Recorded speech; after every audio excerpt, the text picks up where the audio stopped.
Hello and welcome. मेरी आवाज़ clear है एंड स्क्रीन विजिबल है आपको? Yes, ma'am. Okay so Yes, ma'am. It is audible. Okay okay good. So from yesterday session any doubts or queries? Ruby, आपने कल attend नहीं किया था? Are you fine health wise? Yes, ma'am. Now I'm fine. The problem is every weekend I will be traveling from Sivagasi to my native, ma'am. That's why I was unable. Yesterday I have no headphones. Okay okay. So did you get to watch the recording? Yes, ma'am. I managed to watch it and it was very nice and I practiced it, ma'am. Okay then, okay fine. Any doubts or queries? If anything means I will ask, ma'am. Sure, all right. Okay, so let us start with today's session. So yesterday we studied about the retail liability products. Right. Now the other side of retail products is retail assets. Assets are where the banks they earn. So assets में basically जितने भी loan या credit products होते हैं वो सारी चीजें आती हैं, जहाँ भी बैंक्स दे अर्न इंटरेस्ट, यहाँ पे बैंक्स की अर्निंग्स होती हैं। तो हम लोग रिटेल असेट्स या रिटेल लोन्स की बात कर रहे हैं, तो mostly these are of personal nature. जो पर्सनल नेचर के लोन्स होते हैं, द कॉमन पीपल किस किस पर्पस के लिए उनको लोन चाहिए, उनको होम लोन चाहिए होगा, उनको व्हीकल लोन चाहिए होगा, कुछ पर्सनल रीजंस जैसे कि एजुकेशन लोन हो गया, for marriage, small amount loans जो as compare to the corporate clients. तो हम लोग रिटेल बैंकिंग की बात करें, इसलिए will focus on these low ticket size asset products, right? First in this category we have home loans. तो home loans का पर्पस क्या होता है? मेनली पहले क्या था, जो भी रिटेल बैंकिंग में banks they were involve, they were giving out loans only for the first और one house. That is RBI के नॉर्म्स क्या थे कि एक ही हाउस रेसिडेंस इंडिविजुअल होल्ड कर सकता है जिसके लिए वो लोन लेगा।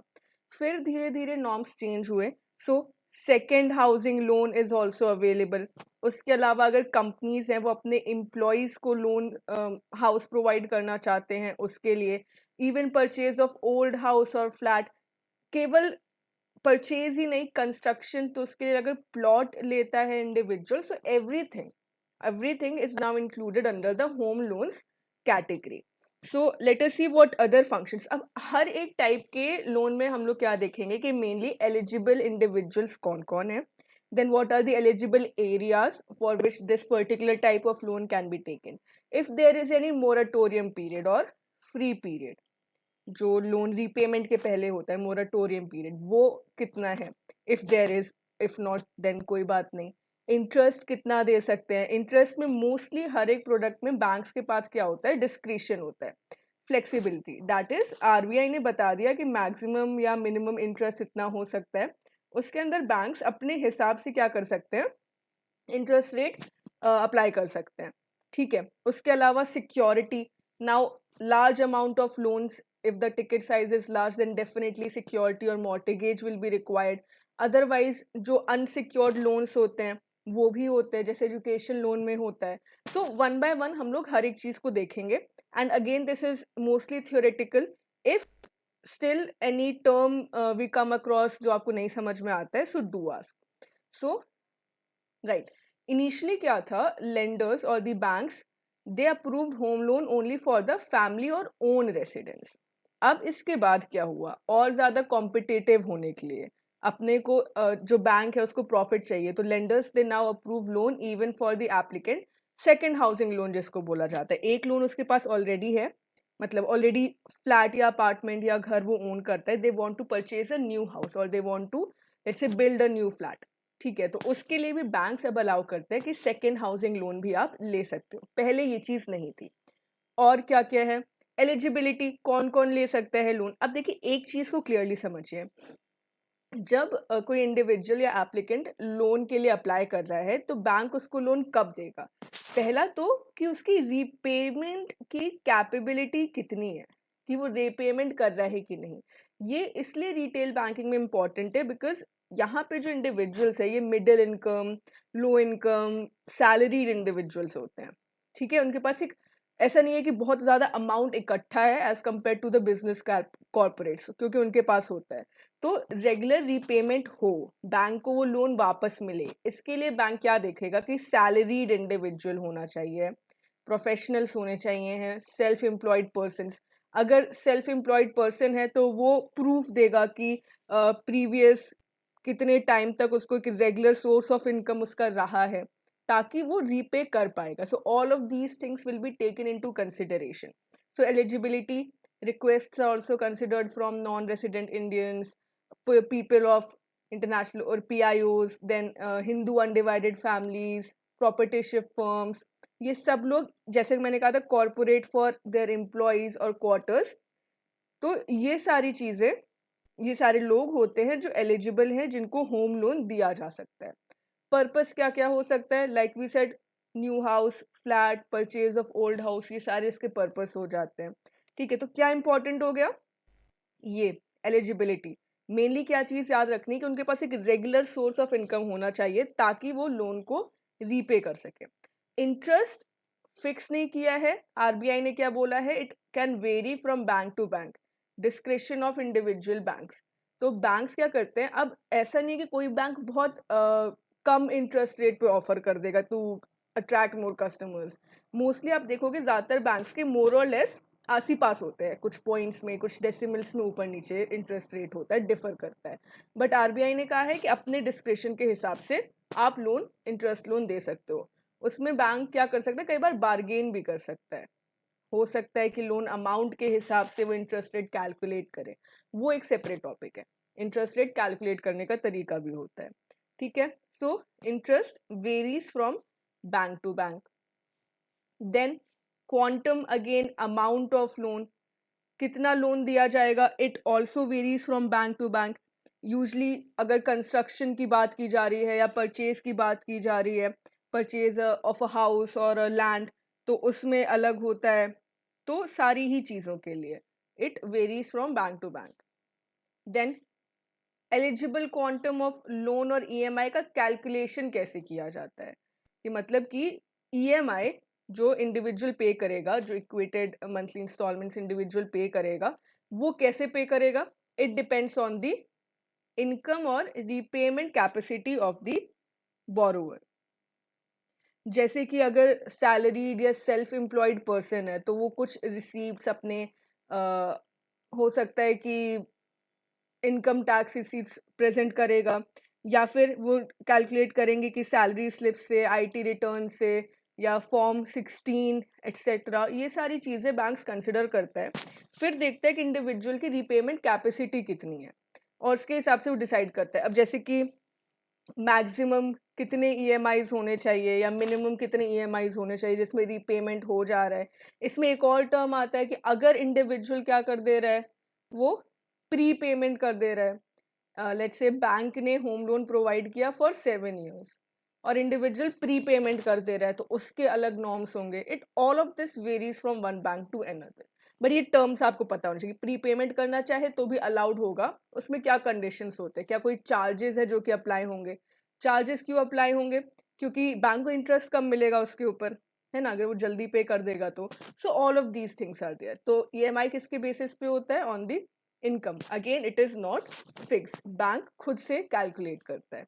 मार्जिन अगर रखा जाए कि जैसे कि मॉर्टगेज अगर प्रोवाइड कर रहे हैं हम लोग, या फिर जो सिक्योरिटी रखी जा रही है, तो सिक्योरिटी का वैल्यूएशन होता है, उसका मार्केट वैल्यूएशन किया जाता है, उसके अगेंस्ट क्या होता है कि इंडिविजुअल को लोन देते हैं, राइट। तो अब उस पूरे वैल्यूएशन जो किया गया मार्केट का, उसका 100% लोन नहीं दिया जाता है। Banks what they do, they keep certain margin, 10-20% margin, so that it is mainly a safe keep. It is a safe keep कि if in case the bank has to sell the security under a bad loan case, then what happens, वो margin वो रखता है, ठीक है, ताकि उतना bank का जो भी लॉस हुआ है वो रिकवर हो जाए, राइट। सो मार्जिन फर्स्ट हाउस के लिए अगर 30 lakhs का अमाउंट ले रहे हैं तो 10% मार्जिन होता है। If it is more than 30 lakhs up to 75 lakhs, then 20% margin bank रखता है। If it is more than 75 lakhs then 25% margin रखता है. सो ये मार्जिन होता है. मार्जिन अगेन डिपेंड करता है कि आरबीआई ने क्या नॉर्म्स रखे हैं. किस पे डिपेंड करेगा? यहाँ पे एलटीवी एक होता है, लोन टू वैल्यू. वही जो सेम चीज मैंने बताई, वैल्यूएशन करते हैं, उसका कुछ अमाउंट 10, 20, 25% कम करके तब बैंक लोन प्रोवाइड करता है सिक्योरिटाइजेशन या ये सारे प्रोसेस के अंदर, right. Processing charges usually bank क्या करते हैं, वो नहीं ही लगाते हैं. प्रोसेसिंग चार्जेस हो गए, रजिस्ट्रेशन चार्जेस हो गए, ये सारी चीजें, ताकि कस्टमर को और ज्यादा सिंप्लिसिटी हो सके, चार्जेस कम हो सके. So it varies from bank to bank. Some banks they levy, some they don't levy any kind of processing charges. ठीक है, ये इसकी बेसिक चीजें हो गई. इसके अलावा सिक्योरिटी मॉर्टिगेज या इक्विटेबल मॉर्टिगेज लिया जाता है, लैंड, फ्लैट, हाउस, जो भी इंडिविजुअल रखना चाहे सिक्योरिटी के फॉर्म में, राइट. तो इसमें होम लोन्स क्यों सिक्योरिटी रखा जाता है? आप देखोगे कि एजुकेशन लोन में कोई सिक्योरिटी नहीं रखी जाती, या फिर व्हीकल लोन्स में भी कोई सिक्योरिटी नहीं रखी जाती, ये ऑप्शंस होते हैं. बट क्योंकि होम लोन्स ज़्यादा अमाउंट का होता है, मोर देन 30 लाख, 75 lakhs, इस तरीके से, तो इसलिए बैंक सिक्योरिटी रखता है. तो कोई इनमें से कोई भी ऑप्शन, मॉर्टिगेज भी क्रिएट कर सकते हैं, या फिर जो इक्विटेबल सिक्योरिटी जो भी रखना चाहे वो बैंक वैल्यूएशन के बाद उसको एक्सेप्ट करता है. डिसबर्समेंट कैसे करता है बैंक? अपफ्रंट डिसबर्समेंट, अगर रेडी या फ्लैट कोई हाउस है उसको परचेज किया जा रहा है. If the individual they want to purchase a complete ready flat or house, तो उस केस में क्या करेगा? कंप्लीट अमाउंट दे देगा, राइट. उसके अलावा अगर लेट्स से इंडिविजुअल क्या कर रहा है, वो किसी बिल्डर के थ्रू फ्लैट को परचेज कर, 1 सेकेंड,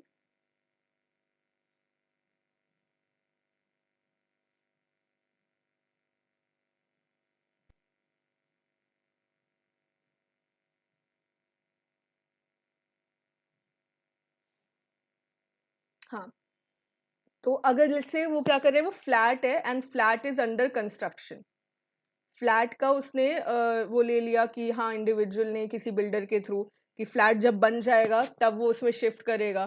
तो उसमें क्या होता है, वो स्टेजेस पे डिपेंड करता है, construction of the housing projects और हाउसेस. तो डिस्पर्सल जो कंप्लीट है, पूरा अमाउंट तभी देगा बैंक अगर रेडी या कंप्लीट हाउस उसको परचेज किया जा रहा है. पर अगर हाउस अंडर कंस्ट्रक्शन है, कुछ स्टेजेस है, तो वो पार्ट्स में डिस्पर्सल करता है, right. So yes, for incomplete, under construction, green field housing projects, इन सब के लिए क्या करेगा, वो स्टेजेस में करेगा.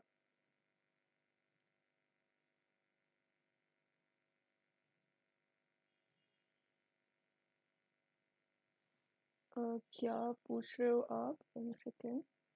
Collateral mortgage difference explain ma'am. Difference कुछ नहीं है. कोलेट्रल कोई भी चीज जो आप मॉर्टिगेज के फॉर्म में दे रहे हो, दैट इज कोलेट्रल. कोलेट्रल को हिंदी में एग्जैक्टली कैसे एक्सप्लेन करेंगे? जैसे कि मान लीजिए आपके पास ऑलरेडी एक प्लॉट है, वो आपने सिक्योरिटी के फॉर्म में दे दिया, तो that is collateral. Any asset that is provided for in exchange of a loan, that is collateral.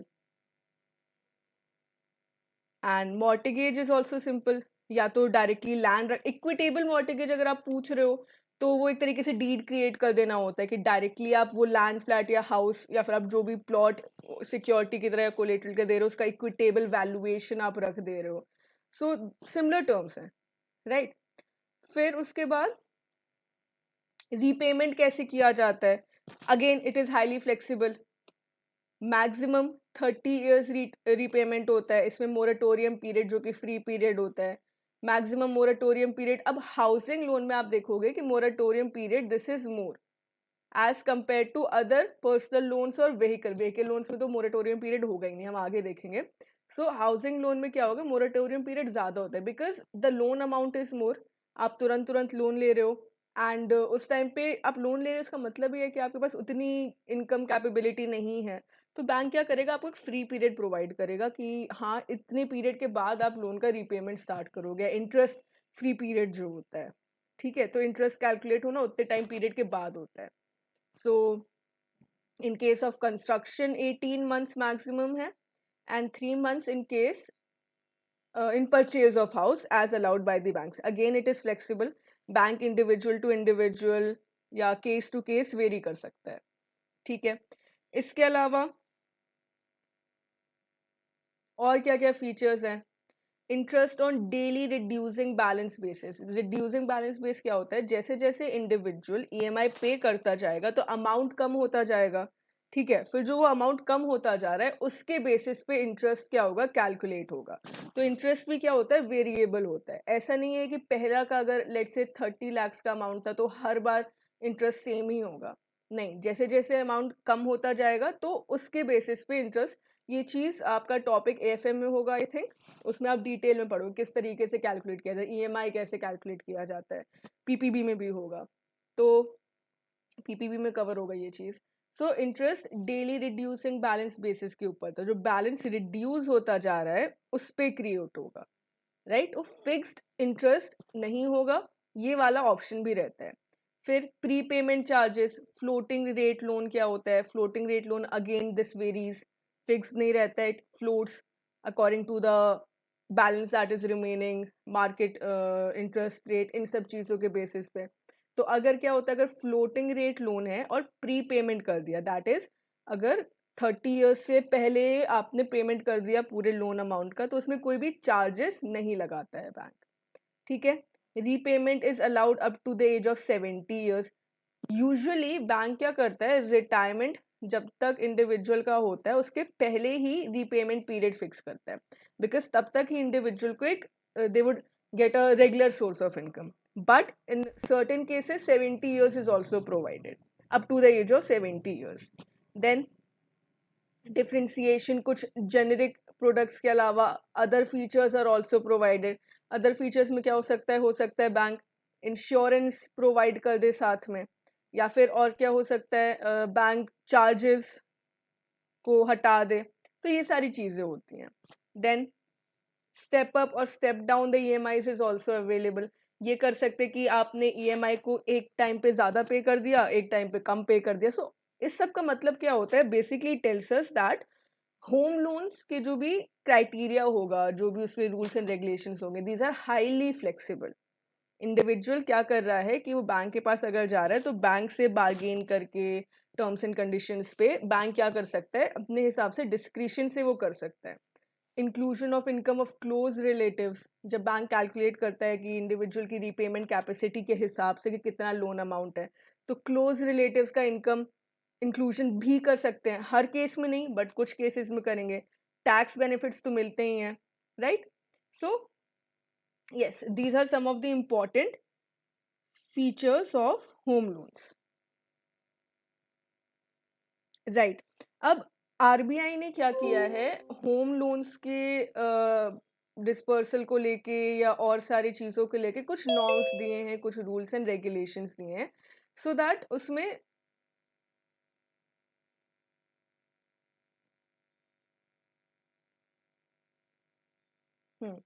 RBI ने वो इसलिए किया है ताकि कोई ऐसे फ्रॉड्स ना हो इंडिविजुअल्स के साथ. तो आपने रेरा का नाम सुना होगा, रेरा लॉ है. या फिर उसके बाद क्या होता है, अगर बैंक देख रहा है कि कोई बिल्डर के साथ में कोई फ्लैट है, वो कंस्ट्रक्शन के बाद मिलेगा, तो what they would do is officers या लीगल एडवाइजर्स वो क्या करेंगे, वो चेक करेंगे of the validity of the project under construction, under consideration. ये सारी चीज़ें भी बैंक्स करते हैं, right. So this is to increase more regulation. RBI ने कुछ कुछ नॉर्म्स भी दिए हैं. फिर जब कुछ सिक्योरिटी या कोलेटरल प्रोवाइड करते हैं, उसका प्रॉपर वैल्यूएशन किया जाता है, सो दैट टू नो कि इंडिविजुअल ने जो प्रॉपर्टी दी है इट इज़ जेन्युइन. अगर कोई ऐसी प्रॉपर्टी प्रोवाइड की है जो कि लीगल नहीं है, या फिर वो किसी थ्रेट्स के अंदर है, या कोई ऐसे लैंड पे है जो कि गवर्नमेंट का लैंड है या फिर अलाउड नहीं हो उस पर, तो ये सारी चीज़ें देखते हैं. तो अगर ऐसे कोई लैंड है जो कि सिक्योरिटी के लिए दिया गया, तो वो सारी चीज़ें भी कोई कुछ कह रहा है क्या? Ma'am screen not visible. Screen visible नहीं है? Black out day. Yes ma'am, black. Just a second.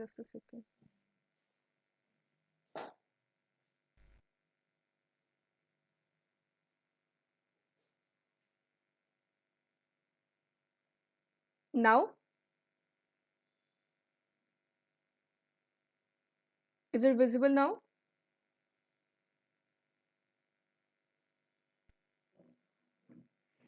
मेरी आवाज आ रही है आपको? Yes, ma'am. ओके, तो क्या केवल अक्षय के साइड से? अक्षय एक बार आप चेक करो, शायद आपको बाकी लोग को भी स्क्रीन नहीं दिख रही थी क्या? We can see, ma'am. Okay, so Akshay you could check your device, I think कुछ कनेक्शन प्रॉब्लम होगा। लीव करके फिर से कनेक्ट करे क्या? हाँ हाँ, आप फिर से एक बार कनेक्ट कीजिए। ठीक।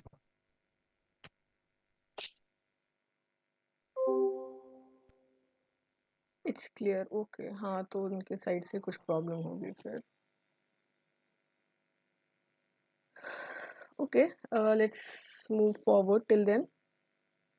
राइट, अब होम लोन्स अंडर प्रिविलेज्ड लोगों को प्रोवाइड करने के लिए गवर्नमेंट की एक स्कीम आई थी, that is the housing loan under prime minister Awas Yojana, and this will be discussing particularly for the urban area. So prime minister Awas Yojana urban तो ये हाउसिंग लोन है किसके लिए? जो इकोनॉमिकली वीकर सेक्शन है। अब इकोनॉमिकली वीकर सेक्शन में भी कई सारे कैटेगराइजेशन दिए हैं, मिडिल इनकम ग्रुप है। यस अक्षय, आप बताइए, अभी दिख रही है स्क्रीन?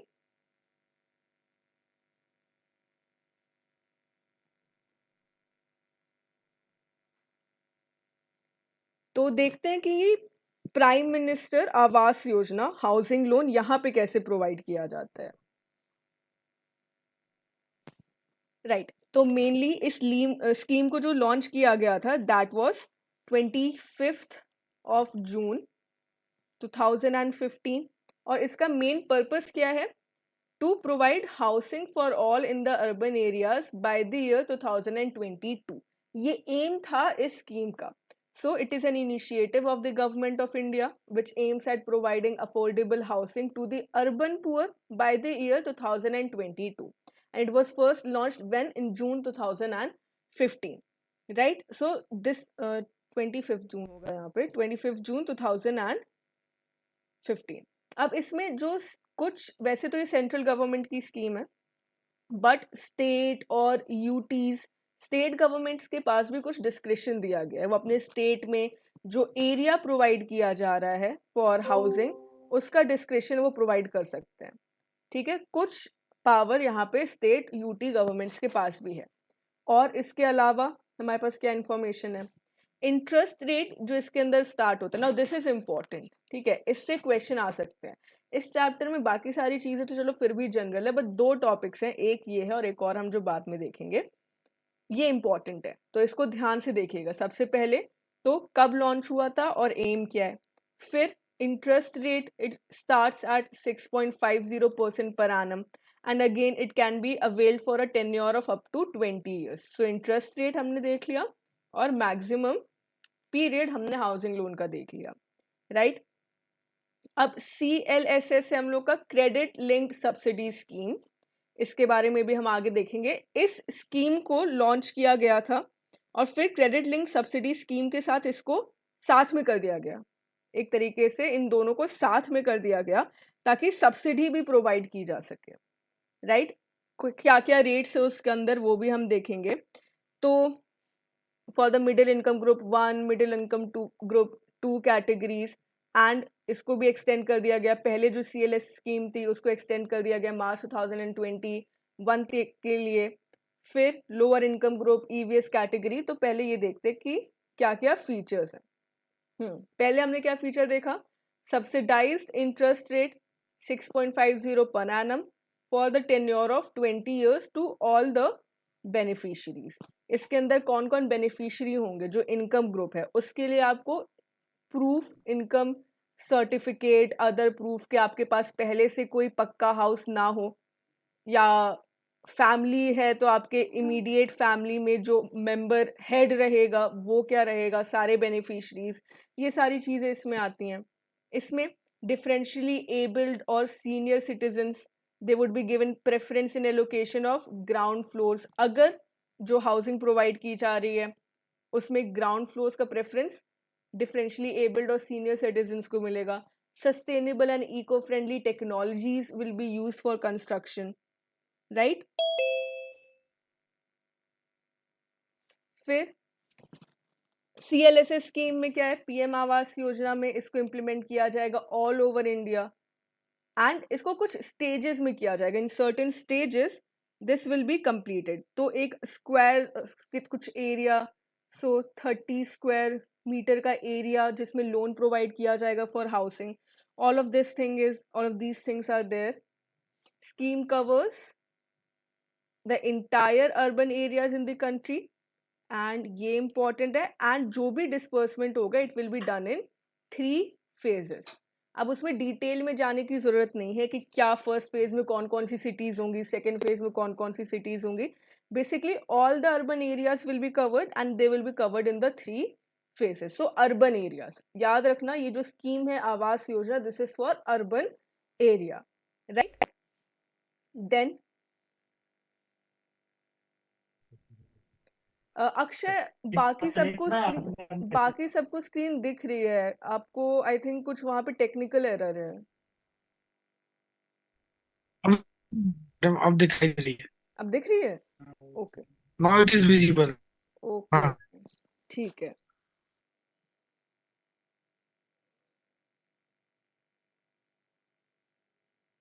राइट. फिर identification and selection of beneficiaries. So housing requirements of the urban poor, housing requirement of the slum dwellers in the confined areas of slums, जहाँ पे इनएडिक्वेट इंफ्रास्ट्रक्चर है, पुअर सैनिटेशन है, ड्रिंकिंग फैसिलिटीज है. अच्छा, एक movie अभी recently आई थी बॉलीवुड में जिसमें इस स्कीम को दिखाया गया था. किसी ने वो मूवी देखी है? बहुत रिसेंटली आई थी. किस तरीके से लोग मिसयूज करते हैं गवर्नमेंट बेनिफिट्स को, तो उसमें ये स्कीम थी. होमवर्क आप लोग ये चेक करके बताना ग्रुप पे या फिर नेक्स्ट ग्रुप पे बताना, ठीक है. एक मूवी आई थी रिसेंटली, आई थिंक 2023 में भी ही आई है. उसमें इस स्कीम का मिसयूज करके दिखाया गया था कि इंडिविजुअल ने नकली इनकम सर्टिफिकेट बनवा दिया था एंड ऐसा था उनके पास खुद का घर था फिर भी उन्होंने इस स्कीम के अंदर ले लिया था. ये सारी चीज़ें थी. तो आप मुझे ये होमवर्क बताओगे कौन सी मूवी थी बॉलीवुड में जिसमें इसको कवर किया गया था, ठीक है. So yes, for the urban poor this scheme is there. It will include these categories. कौन कौन सी कैटेगरीज हैं? मिडिल इनकम ग्रुप कैटेगरी को प्रोवाइड किया जाएगा लोन, जो MIG है. Low income group category and economically weaker section, ठीक है. यस. अब EWS कैटेगरी में जो इंडिविजुअल है उनको कंप्लीट असिस्टेंस मिलेगा. दैट इज कंप्लीटली जो लोन का है वो सारी चीज़ें असिस्टेंस एज इन एप्लीकेशन से लेकर फिर डिस्बर्समेंट में सारी चीज़ों में बैंक हेल्प करेगा.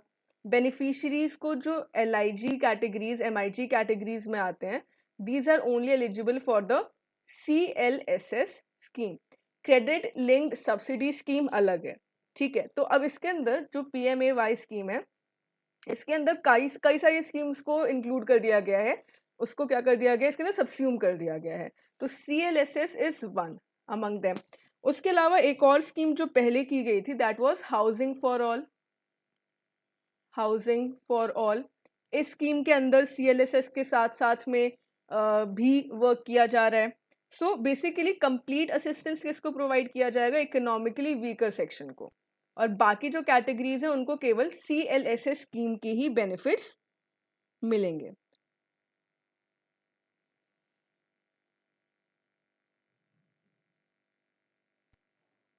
ठीक है. अब एक और टॉपिक जो आप लोगों का है दूसरे पेपर में है, उसमें क्या है? Priority sector lending. Priority sector lending के अंदर भी बैंक्स को बोला गया है कि आप लोग CLSS स्कीम में जो अर्बन पुअर हैं, इनफैक्ट रूरल पुअर्स के लिए भी अलग स्कीम है. तो प्रायोरिटी सेक्टर लेंडिंग क्या होता है? ऑन प्रायोरिटी ये लोन्स इंडिविजुअल को देने होते हैं, तो वो भी इंक्लूड किया गया है इसमें, राइट. अब देखते हैं. हाँ, अब ये इंटरेस्ट सब्सिडी है जो कि प्रोवाइड की जाएगी. मैक्सिमम लोन जो कि सब्सिडी के अंदर आ रहा है, that is ₹6 lakh for the EWS category. और उस पर कितनी इंटरेस्ट सब्सिडी है? 6.50% पर annum. For the low income group कितनी है, सेम है। मिडिल इनकम ग्रुप के लिए 4% एंड मिडिल इनकम 2 ग्रुप के लिए 3% पर एनम। मतलब कि जो लोन अमाउंट दिया जाएगा for the construction of houses उसमें इतनी सब्सिडी देगी। अगर जो मैक्सिमम लोन है, अगर 6 लाख तक लोन ले रहे हैं तो 6.5% पर एनम की इंटरेस्ट सब्सिडी प्रोवाइड की जाएगी। ठीक है, दैट इज यहाँ पे क्या हो रहा है कि इतना अमाउंट एक तरीके से क्या करेगा, बैंक देगा, बाकी अमाउंट इंडिविजुअल देगा। ठीक है, सो ये सब्सिडी ईडब्ल्यूएस कैटेगरीज के लिए 6.50% कवर करेगा बैंक, MIG1 के लिए 4% कवर करेगा bank, and so on. Now this is not very important, ये बस आपको पता होना चाहिए कि ये जो 4 कैटेगरीज हैं, ठीक है, ईडब्ल्यूएस, LIG1, LIG2। अब बेनिफिशियरी फैमिली की अगर बात की जा रही है तो यहाँ पे जो हाउस दिया जाएगा ये एक फैमिली का कैटेगराइजेशन होगा। फैमिली मतलब इमीडिएट फैमिली, जिसमें कौन कौन होगा, हस्बैंड, वाइफ, अनमैरिड सन्स और unmarried daughters. This will be the family जिसको कंसिडरेशन दिया जाएगा अंडर दिस स्कीम। फैमिली के पास कोई भी पक्का हाउस नहीं होना चाहिए है, या तो खुद के नाम पे या उस फैमिली मेंबर के नाम पे पक्का हाउस नहीं होगा। और जो एडल्ट, अगर कोई एडल्ट फैमिली मेंबर है तो उसको एक सेपरेट फैमिली की तरह कंडक्ट किया जाएगा, इसीलिए जो अनमैरिड सन्स या अनमैरिड डॉटर्स का कैटेगराइजेशन दिया गया है इसमें। So this family, this will B composed of the immediate family members. पक्का हाउस नहीं होना चाहिए, ये सबसे बड़ा कैटेगराइजेशन है। अगर आपके मतलब कहीं भी आइदर रूरल एरिया में कहीं भी आपका एक पक्का हाउस नहीं होना चाहिए है। ठीक है, अनदर इम्पॉर्टेंट थिंग, ओके नहीं ये तो इधर आ गया। अब इसका जो ओनरशिप रहेगी वो किसके पास रहेगी, ओनरशिप जो रहेगी वो फीमेल हेड के पास रहेगी इन इस पूरे हाउस की जो प्रोवाइड किया जा रहा है। तो जो फीमेल हेड है, female head of the family, उसके पास ओनरशिप रहेगी इस हाउस की। And that is all. Mainly scheme में यही सारी चीज़ें हैं जो इम्पोर्टेंट हैं। बाकी डेट्स की कब लॉन्च किया गया था, कितना एक्सटेंड हो गया, कब तक चलेगा, 2024 इस साल तक हाँ एक्सटेंड किया गया है इस स्कीम को, जिसमें कंप्लीट करना है। पहले जो पूरा टारगेट था वो कंप्लीट नहीं हो पाया तो एक्सटेंड कर दिया गया है ताकि और ज़्यादा टाइम मिल सके इसको कंप्लीट करने के लिए। So all of these things are there, right. So ये हो गया हम लोग का हाउसिंग लोन। अब 2 और टाइप के लोन होते हैं, एक होता है होम इम्प्रूवमेंट लोन, दूसरा होता है होम डेकोर लोन्स।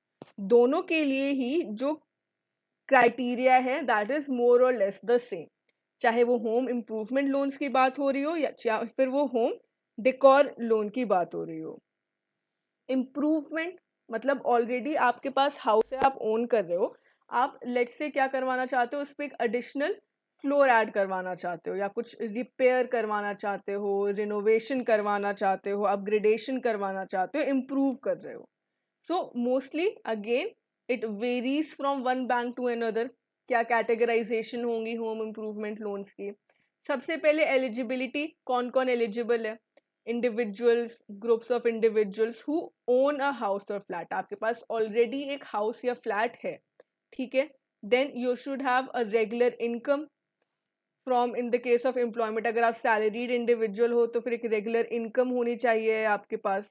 उसके अलावा अगर आप एम्प्लॉयड हो तो you should have minimum 3 years of confirmed service, आपने एटलीस्ट 3 साल उस फर्म में जहाँ भी आप एम्प्लॉयड हो आपने वर्क किया है। अगर सेल्फ एम्प्लॉयड हो आप, कुछ बिजनेस है आपका, तो इसमें मिनिमम 3 years स्टैंडिंग आपकी इनकम जनरेशन का आपको प्रूफ देना होगा कि हाँ आपके पास इनकम रही है जो भी आपका बिजनेस हो उसमें, ठीक है। पर्पस हमने ऑलरेडी देख लिया, for improvement, renovation, painting, repairs, ये सारी चीज़ें हो सकती हैं। अगर बात की जा रही है सिक्योरिटी की, सो जो भी प्रॉपर्टी है दैट इज अंडर रिपेयर और रिनोवेशन वो आप सिक्योरिटी की तरह दे सकते हो, या फिर कोई और प्रॉपर्टी भी एक्सेप्ट कर लेंगे बैंक। तो अगर आपका हाउस है आप उसको इम्प्रूवमेंट के लिए लोन ले रहे हो, so even that house can be provided as a mortgage, और otherwise any other property can be taken as a mortgage, वो भी बैंक एक्सेप्ट करता है। And then disbursement depends on the nature of repair. अगर केवल painting वेंटिंग करवानी है तो 1 महीने में हो जाएगी. But if you want to add another floor or you want to repair let's say the ceiling, so उसमें क्या होगा, ज़्यादा टाइम लगेगा.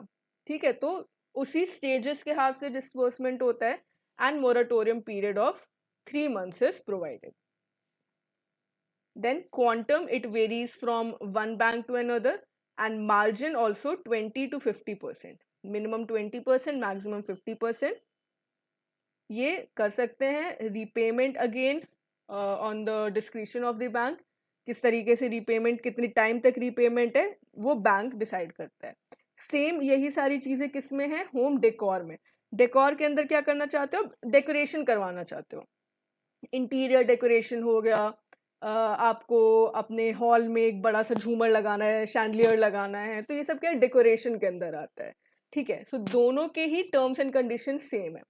पर्पस दोनों का ऑलमोस्ट मोर और less the same, and all of these things are same. Security के लिए या फिर मॉर्टिगेज के लिए सेम प्रॉपर्टी दी जा सकती है. डिस्पर्समेंट डिपेंड्स अपॉन द जो भी रिपेयर या डेकोरेशन का काम आप करवा रहे हो उसमें कितना टाइम लग रहा है. Moratorium period 3 months.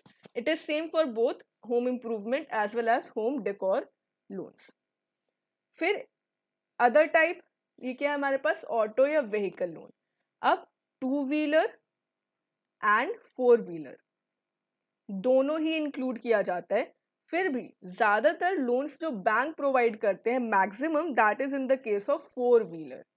कार्स के केस में ही देते हैं. 2-wheelers कौन प्रोवाइड करता है, या यूजुअली हम किसके पास जाते हैं, NBFCs के लिए, because it is small amount. तो यूजुअली NBFCs 2-wheeler व्हीकल्स का बिजनेस देखते हैं और 4-wheeler का बैंक देखते हैं. बट ऐसा नहीं कि कंप्लीटली, ज़्यादातर मैंने बताया 2-wheelers के लिए भी लोन प्रोवाइड करते हैं बैंक्स. तो देखते हैं इसमें क्या है. Eligibility, it is a form of term loan to salaried employees, professionals, self employed. फिर से वही चीज़ है कि आपके पास क्या होना चाहिए, रेगुलर सोर्स ऑफ इनकम होना चाहिए. ठीक है, NRIs भी अलाउड है. कौन अलाउड नहीं है, हिंदू अनडिवाइडेड फैमिली. मतलब फैमिली जो हिंदू अनडिवाइडेड फैमिली है वो अलाउड नहीं है फॉर द ऑटो और व्हीकल लोन. सो इंडिविजुअल्स होने चाहिए. ग्रुप लोन नहीं है ये क्या है, इंडिविजुअल लोन है. फिर उसके अलावा पर्पस क्या है, 4-wheeler 4-wheeler या फिर 2-wheeler के लिए ले रहे हो. सेकेंड हैंड अगर आप परचेज कर रहे हो, सेकेंड हैंड कार ले रहे हो, उसके लिए भी लोन प्रोवाइड करते हैं बैंक. सो ज़रूरी नहीं आप न्यू ही ले रहे हो, सेकेंड हैंड के लिए भी ले सकते हो. मैक्सिमम लिमिट, न्यू व्हीकल्स के केस में generally there is no limit as stipulated by the banks. लेकिन जो सेकेंड हैंड व्हीकल है उसमें मैक्सिमम लिमिट या सीलिंग अप्लाई की जाती है. वो किस पे डिपेंड करता है, depends on the condition of the vehicle. It depends on what, the condition of the vehicle. अगर बहुत ख़राब सी कंडीशन है तो यूजुअली बैंक नहीं देगा लोन. देन या फिर कितने टाइम तक उस व्हीकल को यूज़ किया गया है. देन नेट टेक होम पे, ये किस पे डिपेंड करता है, इंडिविजुअल की ग्रॉस इनकम पे. सो अगर आपकी gross income let's say it is some amount ABC, उसका 40 या 50% आपको क्या मिल जाएगा, लोन मिल जाएगा for vehicles. Now vehicle loan as compare to home loans बहुत ज़्यादा नहीं होता है, कम ही होता है उसके कंपैरिजन में.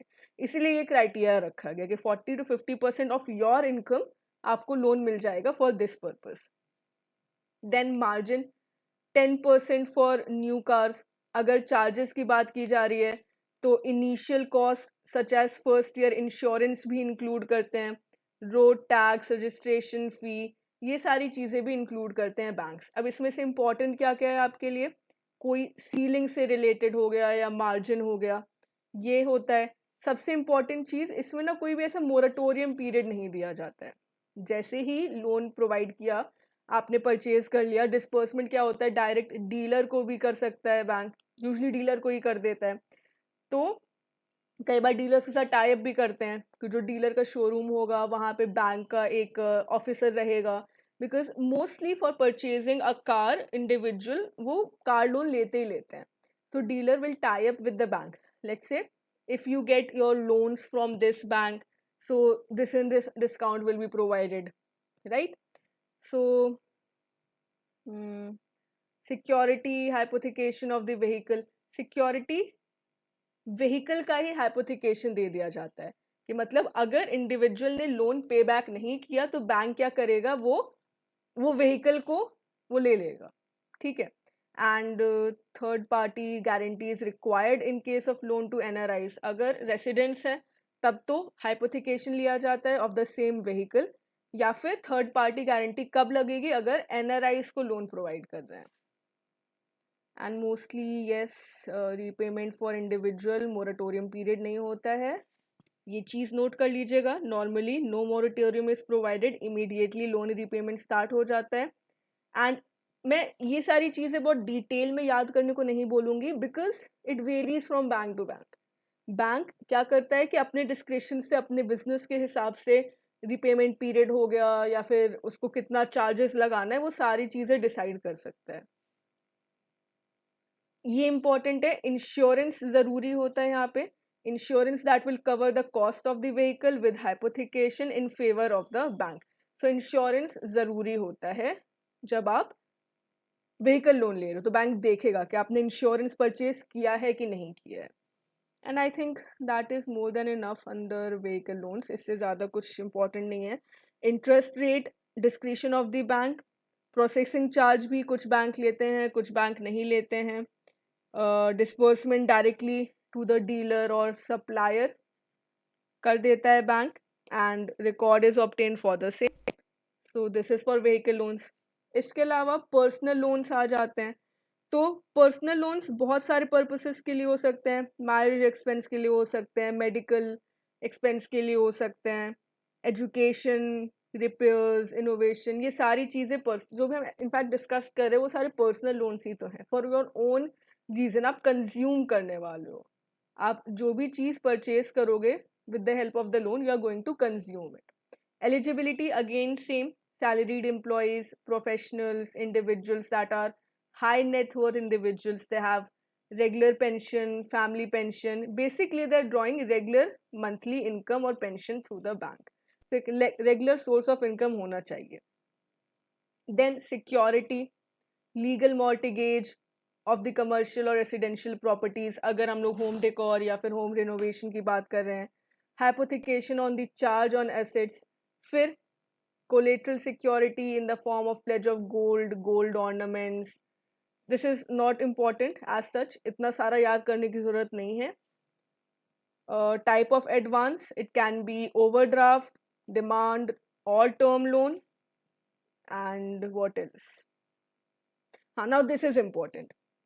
जब हम लोग बात कर रहे हैं रीपेमेंट्स की, ठीक है, तो पर्सनल लोन कुछ ऐसे होते हैं जिनमें सिक्योरिटी रखी जाती है, कुछ ऐसे होते हैं जिनमें सिक्योरिटी नहीं रखी जाती। सो देयर आर क्लीन और unsecured loans and then there are the secured loans. So in the case of clean और unsecured loans, EMIs 36 to 60 EMIs में पूरा रीपेमेंट होना होता है, ठीक है। फिर सिक्योर्ड लोन्स के केस में क्या होता है, मैक्सिमम 60 EMIs।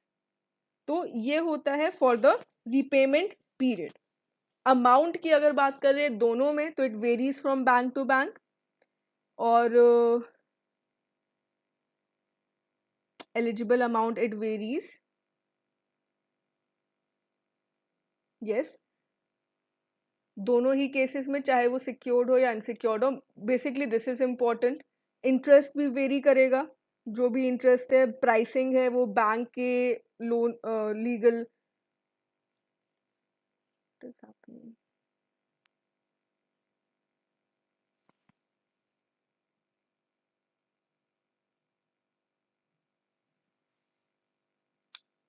ठीक है।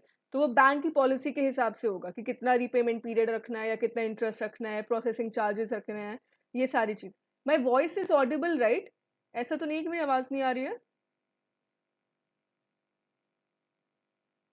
Am I Audible?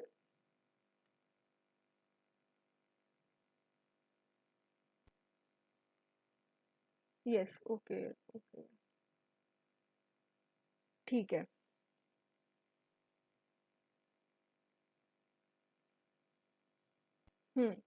Next we have education loan. I hope यहाँ तक कोई प्रॉब्लम नहीं होगी। मैंने स्टार्टिंग में ही कहा था it is basically a theoretical chapter, सारी चीज़ें मोर और लेस सेम समझ में आ ही रही होंगी। जो इम्पोर्टेंट है या डिफरेंट है वो मैं मेंशन कर दे रही हूँ, बाकी सारी चीज़ें मोस्टली फ्लेक्सिबल हैं, बैंक खुद के डिस्क्रिप्शन के हिसाब से वो डिसाइड कर सकते हैं। ठीक है, अब आ जाती है एजुकेशन लोन। अब एजुकेशन लोन सेपरेटली मेंशनड है क्योंकि इसमें बाकी सारे लोन से काफ़ी डिफरेंसेस हैं। इसमें आपको क्या क्या याद रखना है एजुकेशन लोन्स के केस में। सबसे पहले एलिजिबिलिटी। एलिजिबिलिटी क्या है? The student should be an Indian national.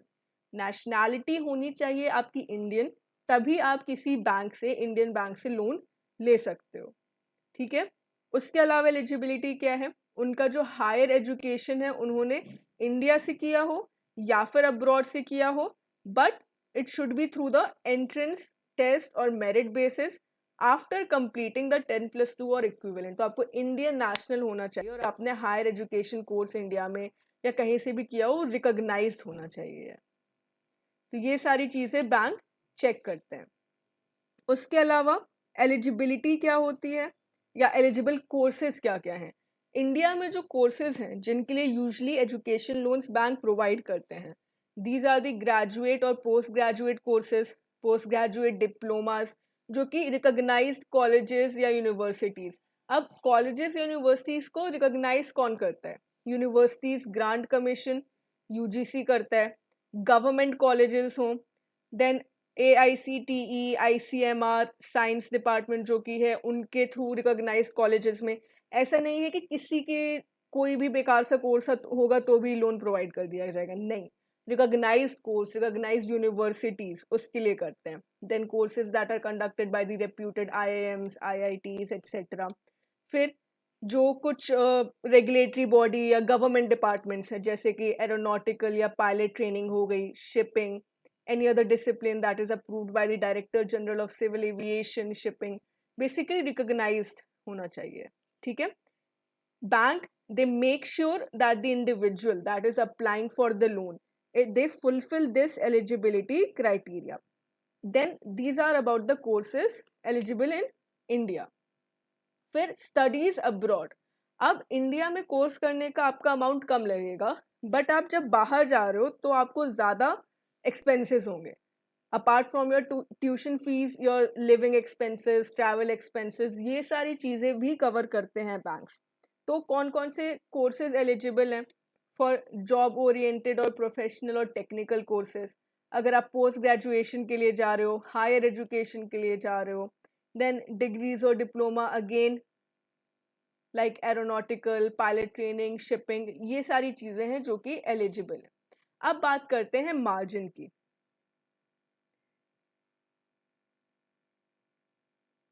Maximum, पहले मैक्सिमम अमाउंट कितना है? Up to ₹10 lakh for studies in India and up to ₹20 lakh for studies abroad. लेकिन उसमें भी अगेन बैंक क्या कर सकते हैं? वो कंसिडर कर सकते हैं, ये मार्जिन नहीं है, ये अमाउंट है। अमाउंट कितना है? But again this is not fixed. अगर बैंक्स कैलकुलेट करते हैं कि इंडिविजुअल अब्रॉड स्टडीज के लिए जा रहा है, उसको ज़्यादा अमाउंट की ज़रूरत है, तो वो भी बैंक्स प्रोवाइड कर सकते हैं। ठीक है, then insurance is mandatory, life insurance policy on the students. अगर वो एजुकेशन लोन के लिए जा रहे हैं तो लाइफ इंश्योरेंस पॉलिसी होनी चाहिए, ऐसा स्टिपुलेट किया गया है। बट अगेन यहाँ पे डिस्क्रिशन ऑफ इंडिविजुअल बैंक्स पे डिपेंड करता है कि कितना अमाउंट का लाइफ इंश्योरेंस होना चाहिए है या फिर होना भी नहीं चाहिए है। ये भी बैंक के पास रहता है कि हाँ, आपके पास डिस्क्रिशन है, फ्लेक्सिबिलिटी है। देन सिक्योरिटी की अगर बात की जा रही है, this is important, up to ₹4 lakh no security is to be taken by the bank, but parents को जॉइंट बोरोवर होना होता है। ठीक है, बिकॉज अगेन लीगल एज में नहीं है इंडिविजुअल या स्टूडेंट, तो 4 लाख तक सिक्योरिटी नहीं लेंगे, बट पेरेंट्स जॉइंट बोरोवर्स होंगे। फिर अगर लोन अमाउंट 4 लाख से 7.5 लाख तक है, तो पेरेंट्स को बोरोवर तो होना ही है, साथ में कोलेटरल सिक्योरिटी भी देनी होगी। वो कोलेटरल सिक्योरिटी क्या होगी? Third party guarantee. ठीक है, थर्ड पार्टी गारंटी लेके वो कोलेटरल सिक्योरिटी रखेंगे इन the case above 4 lakh to 7.5 lakhs, and here above 7.5 lakhs यहाँ पे पेरेंट्स जॉइंट बोरोवर्स होंगे and tangible collateral security will be accepted. ठीक है, मतलब कि कोई ना कोई प्रॉपर्टी या फिर asset it will be accepted as security in the case the loan is above 7.5 lakhs। ये है इसका सिक्योरिटी का कैटेगराइजेशन। फिर उसके बाद कौन कौन से एक्सपेंसेस कवर किए जाएंगे, तो फिर ट्यूशन फीस होगा, कॉशन डिपॉजिट होगा, परचेज ऑफ बुक्स, इक्विपमेंट्स, ये सारी चीज़ें। बट अगर ऐसा कुछ है कि बुक्स या इक्विपमेंट को इंक्लूड किया जा रहा है तो प्रॉपर उसका भी वैल्यूएशन करते हैं कि बैंक एक्चुअली इतना महंगा है कि नहीं है। ठीक है, right. Now this is important, central sector interest subsidy. ये एजुकेशन लोन में प्रोवाइड किया गया, ये गवर्नमेंट की स्कीम है to provide full interest subsidy during the period of moratorium. मतलब कि यहाँ पे जो गवर्नमेंट है उसने बोला है कि आप एजुकेशन लोन अगर दे रहे हो, अब देखिए जब अगर स्टूडेंट की बात हो रही है तो स्टूडेंट की तो कोई इनकम है नहीं, तो उसका इनकम कैटेगराइजेशन या फिर फैमिली बैकग्राउंड नहीं देखा जाएगा for the education loan amount. क्या देखा जाएगा कि उस कोर्स की एम्प्लॉयबिलिटी क्या है, राइट, कोर्स की एम्प्लॉयबिलिटी क्या है, फ्यूचर प्रोस्पेक्ट्स क्या है, ये सारी चीज़ें बैंक कंसिडर कर सकता है, बट वो फैमिली इनकम नहीं कंसिडर करेगा, क्योंकि अगेन स्टूडेंट की कैपेबिलिटी उसकी इनकम पे नहीं डिपेंड करती। मोस्टली बैंक क्या करेंगे, प्रायोरिटी पे जो लोअर इनकम या इकोनॉमिकली वीकर सेक्शन है उनको लोन प्रोवाइड करेंगे। उसी के साथ साथ में उसी को मद्देनजर रखते हुए गवर्नमेंट ने ये एक स्कीम दी है, central sector interest subsidy. So moratorium period में दैट इज कोर्स पीरियड, जो इंडिविजुअल का लेट्स से अगर पोस्ट ग्रेजुएशन का कोर्स 2 years का है, plus 1 year on the education loan taken from the scheduled banks. तो course period 2 years plus 1 year। 1 year क्यों दिया जाता है, हो सकता है अभी एम्प्लॉयमेंट या जॉब मिलने में या तुरंत स्टार्ट हुआ है जॉब तो इंडिविजुअल लोन नहीं रिपे कर पाएगा, या फिर जो भी, तो उस टाइम पीरियड के लिए फुल इंटरेस्ट सब्सिडी, यहाँ पे इंटरेस्ट अप्लाई नहीं होगा। ठीक है, सो कौन प्रोवाइड कर रहे हैं, scheduled banks under the model education loan scheme. Indian bank association की ये मॉडल एजुकेशन लोन स्कीम है।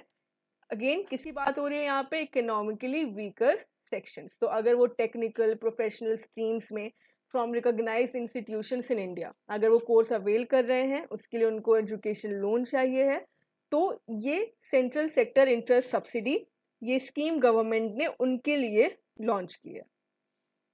What else? The benefits of the scheme would be applicable to those students belonging to the economically weaker sections and they have an annual gross parental income up to rupees 4.5 lakhs। 4.5 lakh से अगर कम है उनकी family income तो इस scheme का benefit उनको मिलेगा। तो this is for the EWS। तो ये इंपॉर्टेंट है, ये डिटेल्स आप इस स्कीम से रिलेटेड याद कर लीजिएगा। देन यस, मैंने क्या कहा था कि 2 टॉपिक सबसे ज़्यादा इंपॉर्टेंट है जिससे क्वेश्चंस बनते हैं। तो एक तो हम लोगों की प्राइम मिनिस्टर आवास योजना थी, दूसरी थी प्रोसेसिंग ऑफ रिटेल लोन्स। अब बैंक्स के पास एक ऑप्शन है, वो लोग रिटेल लोन का processing that is acceptance of application, decision of the interest, decision of the amount of loan, the moratorium period, mortgage, ये सारी चीज़ें या तो वो क्या कर सकते हैं, वो ब्रांच वाइज कर सकते हैं, या तो क्या करेंगे हर एक ब्रांच कंप्लीट प्रोसेसिंग करेगा starting from the application to disbursement, या फिर वो क्या कर सकते हैं, वो एक तरीके से सेंट्रलाइज्ड कर सकते हैं, मतलब एक रीजनल ऑफिस होगा और वो कनेक्टेड होगा बाकी सारे ब्रांचेस से। ठीक है, तो ये 2 तरीके होते हैं बैंक्स के पास कि वो अपनी प्रोसेसिंग कैसे करेंगे। तो पहले जो हमारे पास मॉडल है that is stand alone model. Stand alone अकेला, ब्रांच वाइज होती है। So stand alone model for the retail loan processing of the retail loans independently at the branch level. Let's say कोई भी बैंक है, SBI है, right, SBI के बहुत सारे ब्रांचेस हैं, तो हर एक ब्रांच पे कंप्लीट प्रोसेसिंग होगी, उसमें SBI का जो मेन ऑफिस है उसका कोई रोल नहीं होगा। कैसे होता है, सो ब्रांच हेड को डिस्क्रिशनरी पावर्स दी जाती हैं। The branch will market the retail loan, process the applications and sanction the loans based on the processing. ठीक है, तो कंप्लीट रिटेल लोन जो हो रहा है यहाँ पे वो ब्रांच पे ही हो जा रहा है. इसमें क्या क्या चीज़ें आ रही हैं, नेसेसरी डॉक्यूमेंट्स आ जा रहा है, proposal, sanction of the loans, ये सारी चीज़ें ब्रांच लेवल पे हो रही है. इसीलिए स्टैंड अलोन मॉडल इसको बोलते हैं. इंडिपेंडेंटली ब्रांच लेवल पे पूरा हो रहा है. यहाँ पे क्या हो रहा है basically, let's say main purpose क्या होता है इसका. कोई एक ब्रांच है बैंक का, it has been opened in a rural area, so the branch head, the officers, they would have a better understanding of the people living in that area. What else, the people can approach the branch, they know okay I have talked to this officer, इस officer ने मुझको assurance provide किया है कि हम आपको कम से कम interest loan पे ज़्यादा से ज़्यादा अमाउंट प्रोवाइड करेंगे. तो एक पर्सनलाइज्ड टच होता है, इट इज़ मोर पर्सनलाइज्ड. ठीक है, तो ये इसका बेनिफिट हो जाता है. बट अगेन इसके साथ साथ में कुछ इसके नेगेटिव पॉइंट्स भी हो जाते हैं, because branch to branch independent है तो क्वालिटी डिफर करेगी. हर जगह ज़रूरी नहीं है कि स्टाफ उतना ही कॉम्पिटेंट हो, राइट. टाइम डिफर करेगा, हो सकता है कि टाइम जो जिसमें लोन डिस्पर्स किया जा रहा है एक ब्रांच में ज़्यादा हो, दूसरे में कम हो.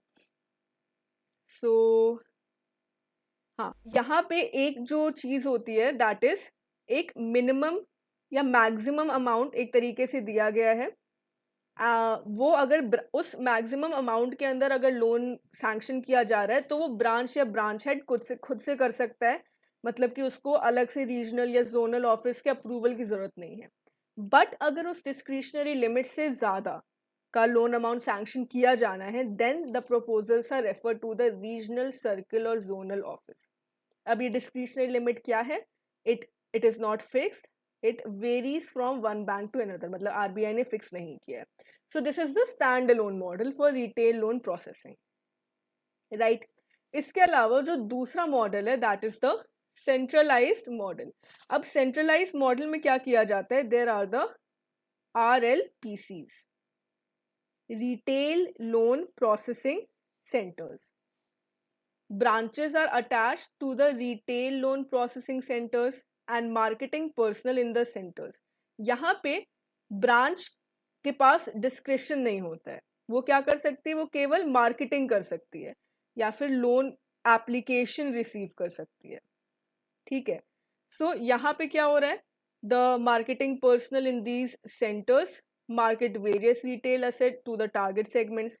बिजनेस यहाँ पे क्या किया जा रहा है, यहाँ पे एप्लीकेशन जब एक्सेप्ट हो गई तो वो सारी चीज़ें इन RLPCs पे एप्लीकेशन को फॉरवर्ड किया जाता है और बाकी सारा काम RLPCs करते हैं.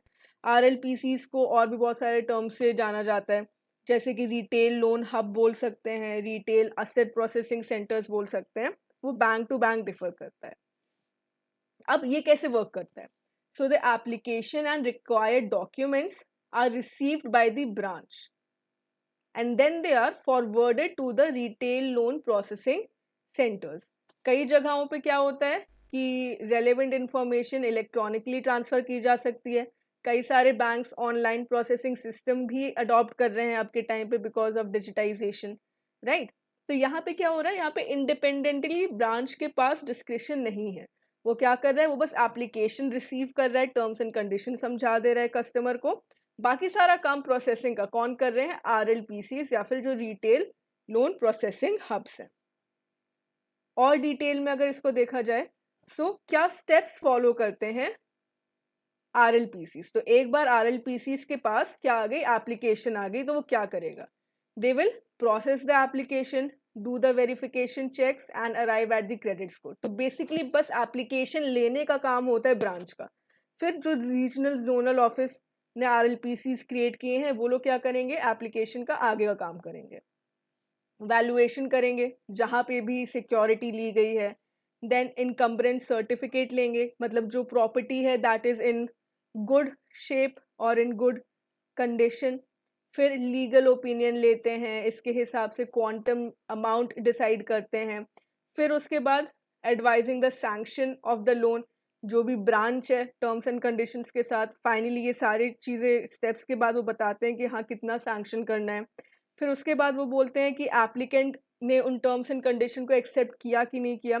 फिर फाइनली वो क्या करते हैं, execution of documents, completing the mortgage formalities and release of loan. साथ ही साथ रिलीज ऑफ लोन पे ये प्रोसेस खत्म नहीं हो जाता है. एक और चीज जो RLPC को करनी होते हैं, they need to verify the end use.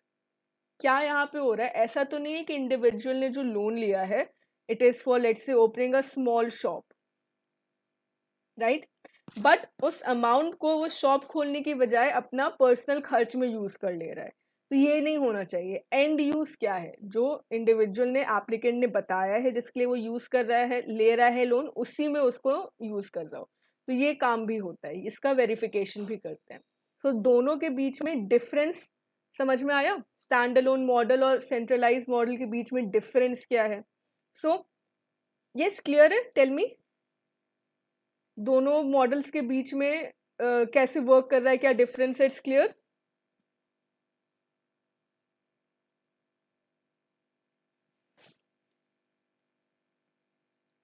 Yes, thank you Akshay, आपने ये इंफॉर्मेशन दे दी. ओके, तो अब दोनों के बीच में डिफरेंस देख लेते हैं. स्टैंडअलोन मॉडल में जैसा कि मैंने कहा था, it is more personalized, so better understanding of the customer requirements is there. Centralize model में क्या होता है, कस्टमर के रिक्वायरमेंट नहीं पता RLPC को, वो केवल डॉक्यूमेंट्स के बेसिस पे ही डिसाइड करेंगे. Then it differs from one branch to another. Standalone model तो कोई स्टैंडर्डाइज्ड अप्रोच नहीं है, लेकिन सेंट्रलाइज मॉडल में हर एक एप्लीकेशन, हर एक कस्टमर को सेम तरीके से डील किया जाएगा. सो स्टैंडर्डाइज अप्रोच है. इसके बाद क्या होता है, रिटेल लोन्स. यहाँ पे बहुत सारे पार्ट्स होते हैं, ठीक है, मतलब कि ब्रांच केवल रिटेल लोन्स ही तो नहीं देती, और भी बहुत सारे काम करती है. असेट्स का भी और भी असेट्स हैं, और भी लाइबिलिटीज़ हैं. लेकिन जो सेंट्रलाइज मॉडल में रिटेल हब्स क्रिएट किए गए हैं, उनका काम यही होता है, केवल लोन्स की processing. So it is more exclusive, hence professional and faster working होगा. तो ऑलरेडी हमने ये सारी चीज़ें देख ली हैं, ठीक है. Difference in the quality will be uniform here. Processing time may differ from one branch to another, but again processing time will be uniform and based on a fixed turnaround time. Compliance, documentation, ये सारी चीज़ है. तो एक जो conclusion हम कर सकते हैं, benefit दोनों का, centralized model it is more professional, more uniform. Standalone model का क्या benefit है? It is more personalized. Main जो दोनों के बेनिफिट्स हैं वो ये हैं. दोनों के नेगेटिव्स क्या हो जाएंगे? सेंट्रलाइज्ड मॉडल में क्या होता है, पर्सनल इंटरैक्शन नहीं होता कस्टमर से, सो एक डीपर अंडरस्टैंडिंग नहीं होती उसकी नीड्स की.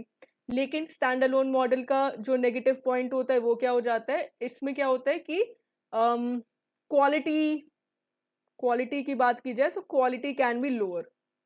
क्यों? क्योंकि कोई स्टैंडर्डाइज नहीं है, यूनिफॉर्म प्रोसेसिंग नहीं है. And yes, that is all from this chapter. Any doubt or query या कोई ऐसा point है जो repeat करना चाहोगे आप? मैम कोलेट्रल और मॉर्टगेज में अंतर क्या है? कोलेट्रल और मॉर्टगेज में अंतर नहीं है. देखिए, यहाँ पे जब बैंक सिक्योरिटाइजेशन की बात कर रहे हैं तो फिर वो कुछ ना कुछ सिक्योरिटी या कुछ ना कुछ असेट रखेंगे, ठीक है. तो वही कोलेट्रल होता है या वही मॉर्टगेज होता है, सेम ही चीज़ है.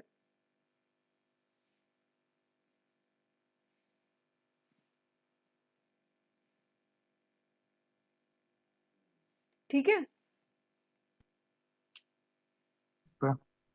Yes ma'am. और कोई पॉइंट, और कोई चीज़ है, मतलब और कोई डाउट?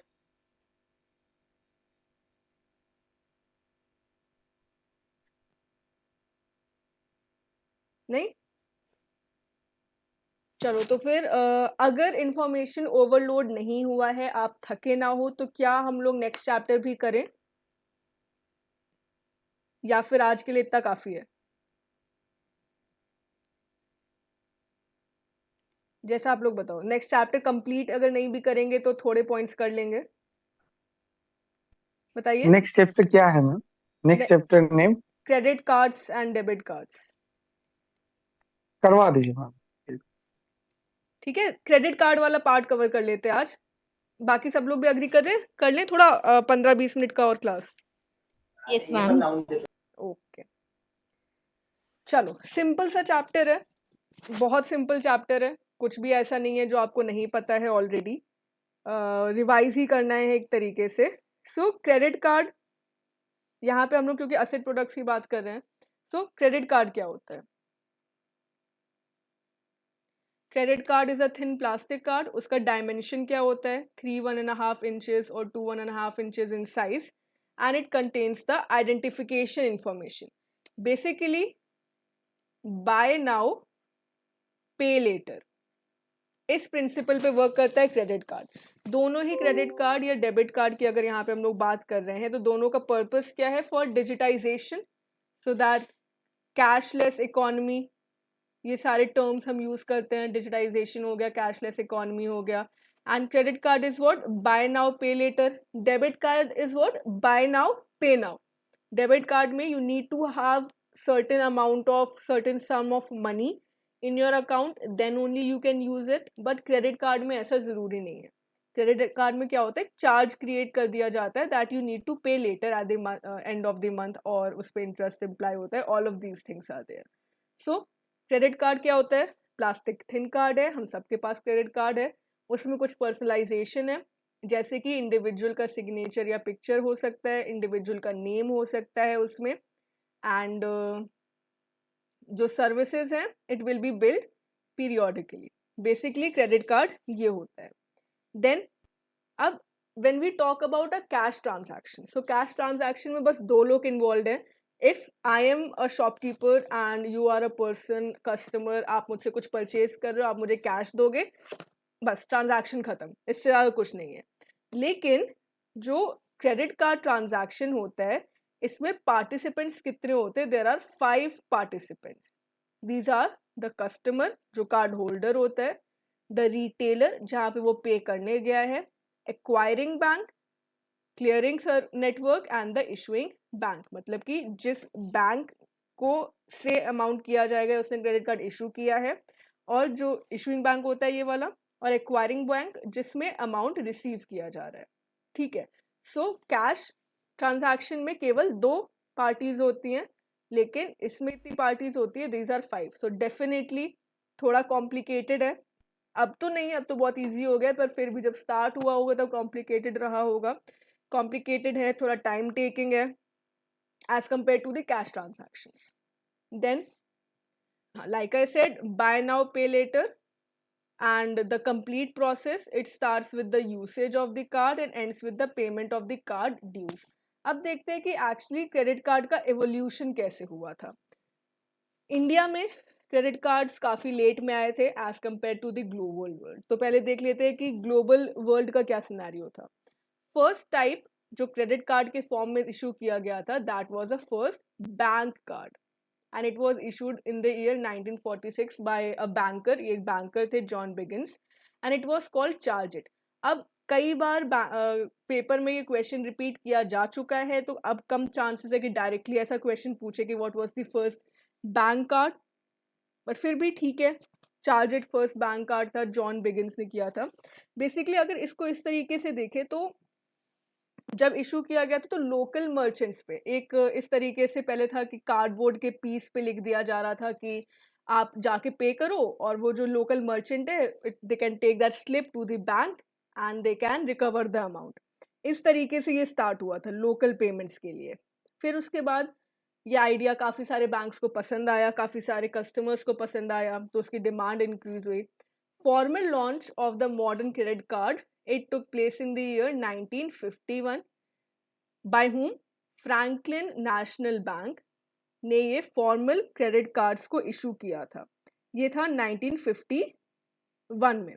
उसके पहले आपने सुना होगा डाइनर्स क्लब कार्ड था जो कि इशू किया गया था, but these were just bank cards. Credit card जिसको हम आज डिफाइन करते हैं, that was in the year 1951। 1950 में हाँ, travel and entertainment card, it was issued by the diners club. वो किसके लिए था? केवल मेंबर्स के लिए था।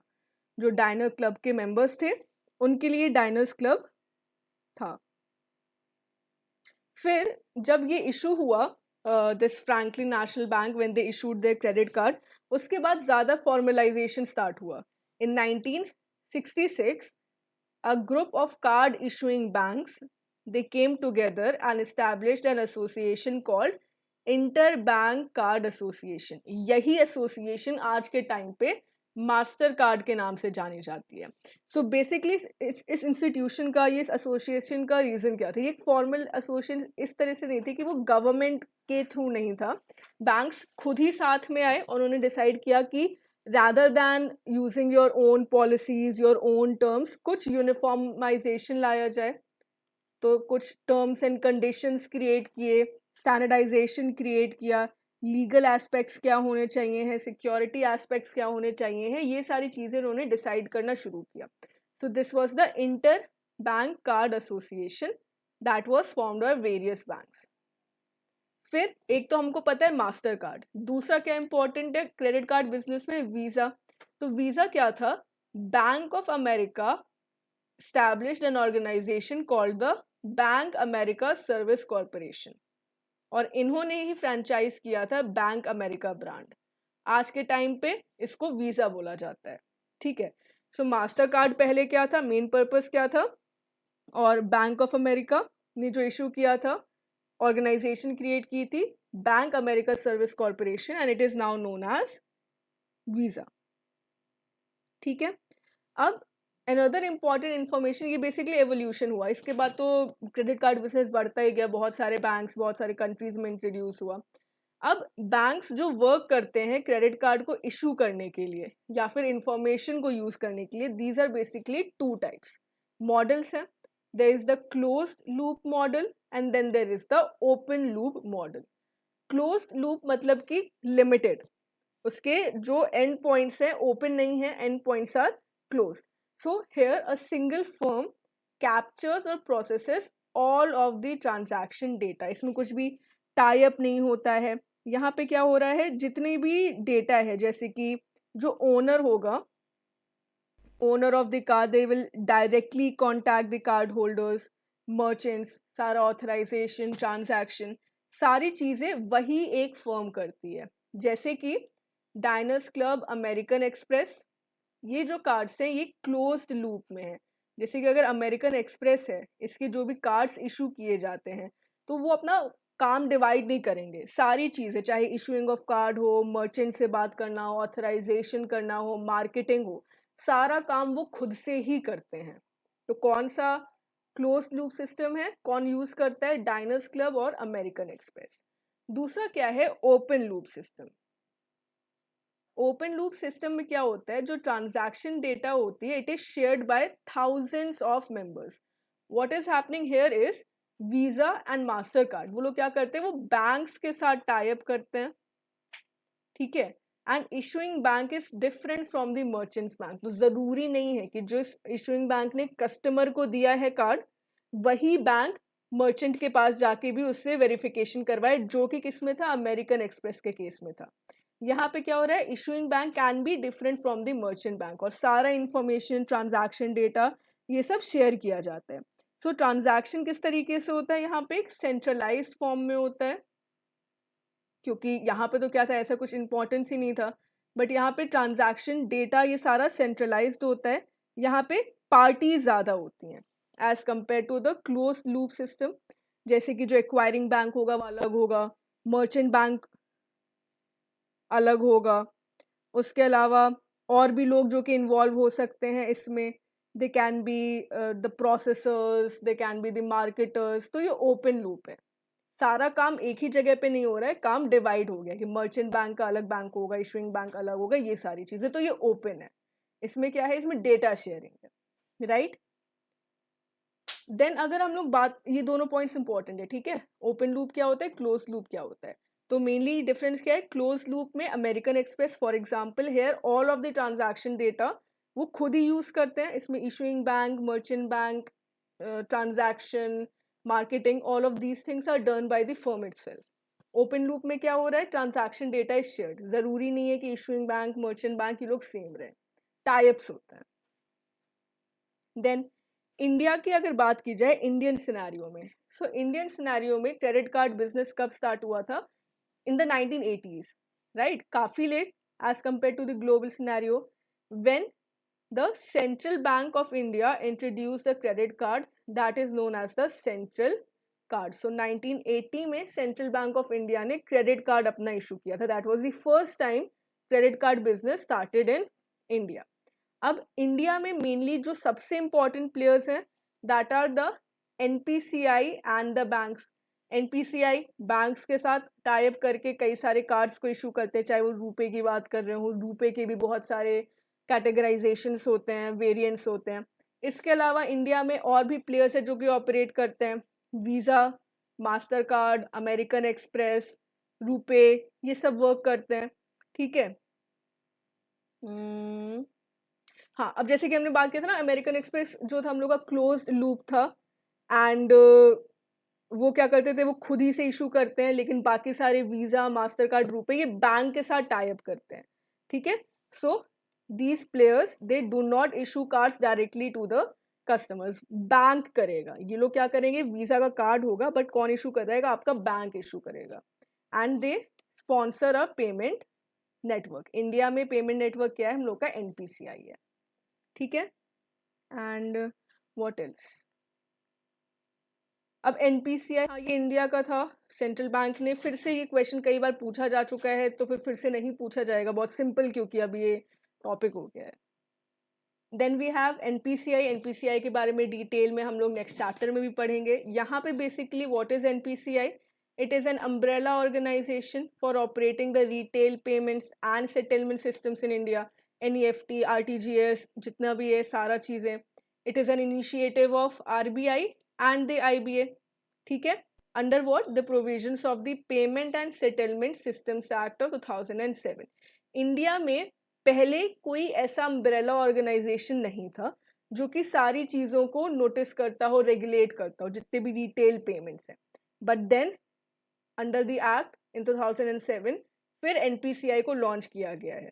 और अब सारी चीज़ें, जितनी भी ट्रांजैक्शन है वो एनपीसीआई के अंदर आते हैं. हम लोग डिटेल में नेक्स्ट चैप्टर में देखेंगे कौन कौन सी ऑर्गेनाइजेशंस हैं जो कि वर्क करती हैं. अब एनपीसीआई ने क्या लॉन्च किया है, RuPay.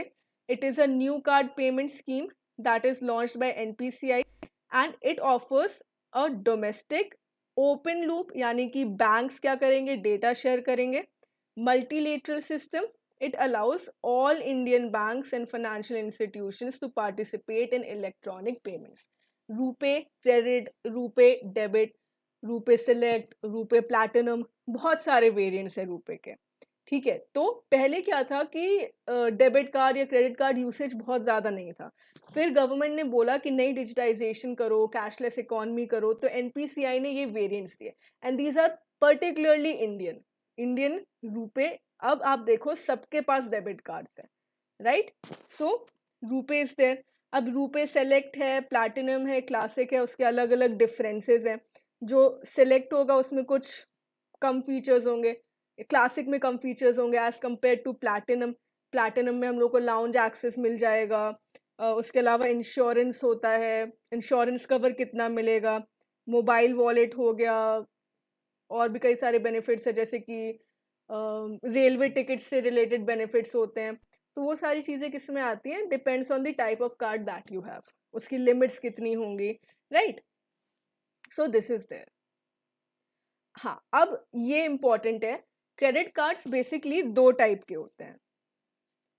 Credit cards are of two types. First we have the proprietary format and then we have the co branded cards.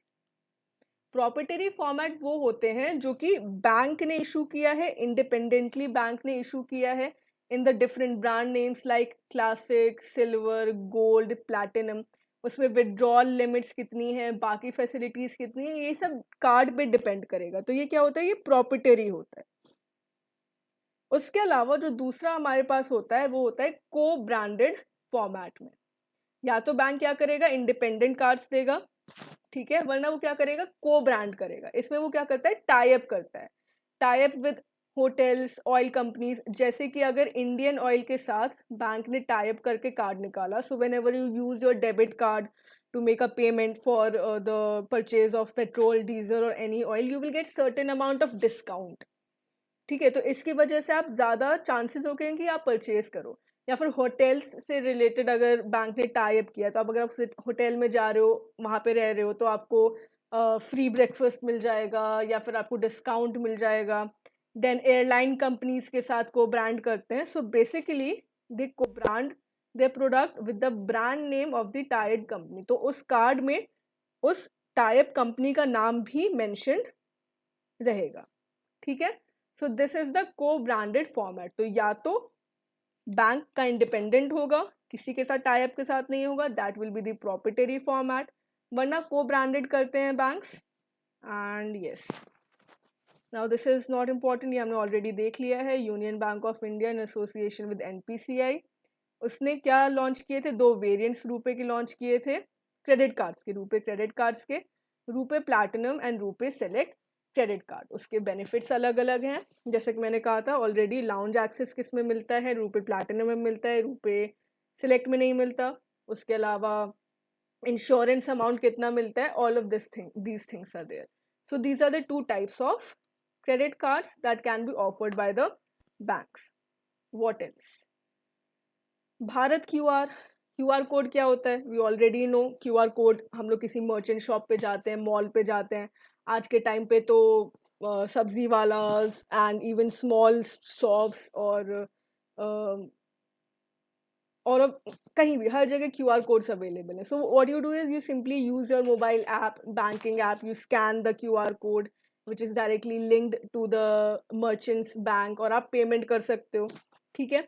So Bharat QR, it is developed by NPCI.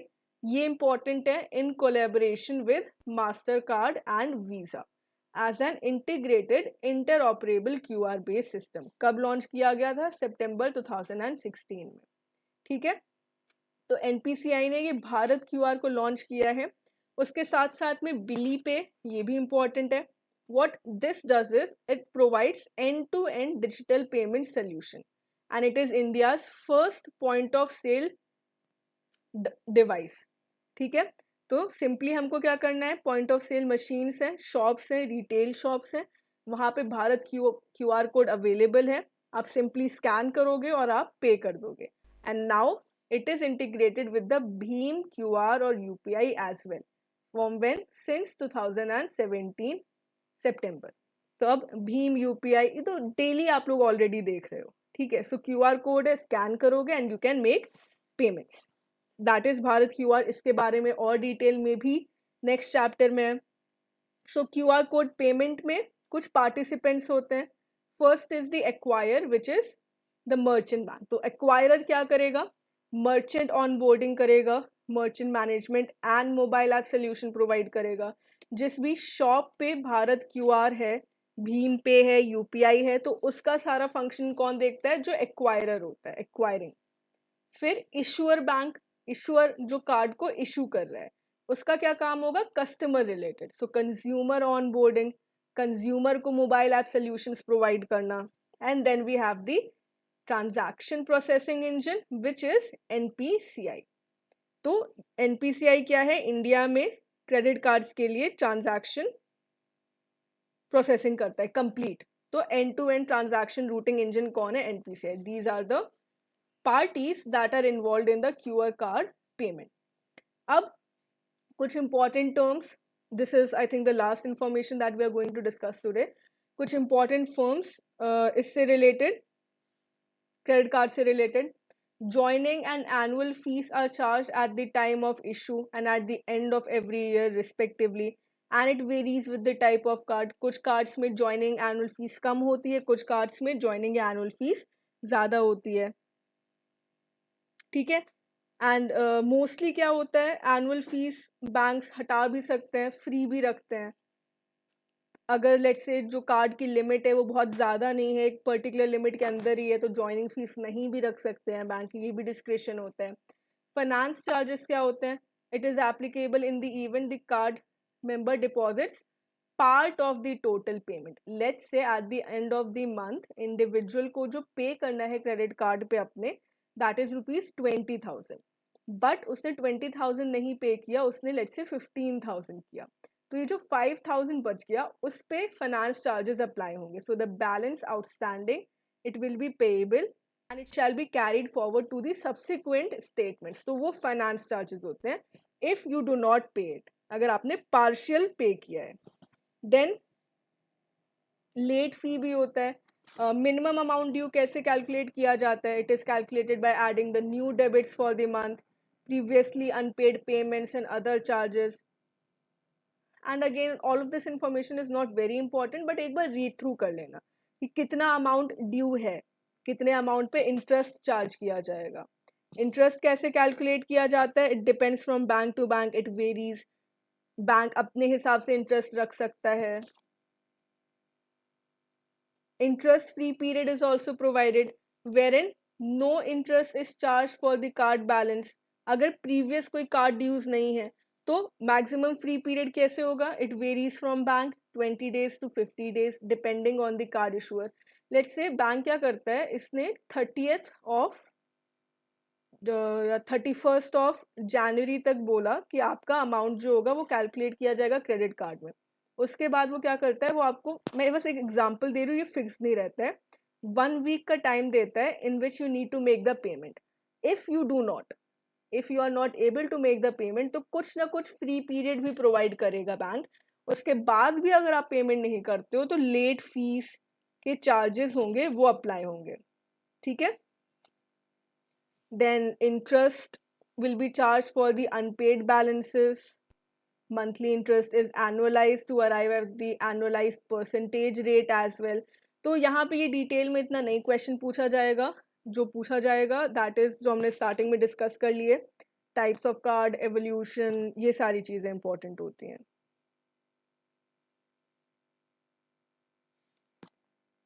And then there are certain fees or certain steps that can be taken to use the credit card wisely, कि आपके ऊपर कोई charge या fees ना apply हो। So annual fees, कुछ refundable annual charge भी apply करते हैं banks.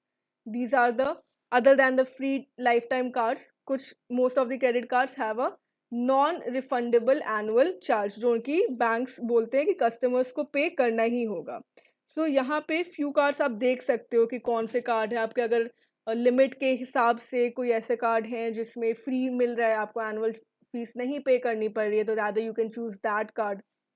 Then interest rate, it can vary from bank to bank, 24 to 48% like I said, and it should be paid on or before the due date। Then late fee, in case of delay in payment, late fee is there।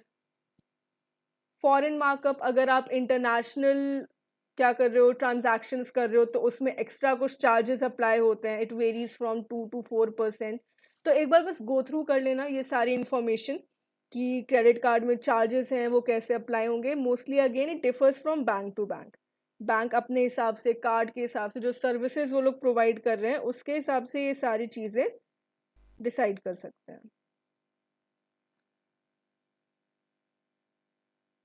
ठीक है। And yes that is it. बाकी जो इसके topics हैं, debit card हो गया, charge card हो गया, प्रीपेड कार्ड हो गया, वो हम लोग कल कंटिन्यू करेंगे। Already it is 10 PM। तो यहाँ तक क्रेडिट कार्ड से रिलेटेड किसी को कोई डाउट या कन्फ्यूजन है, सो यू कैन आस्क।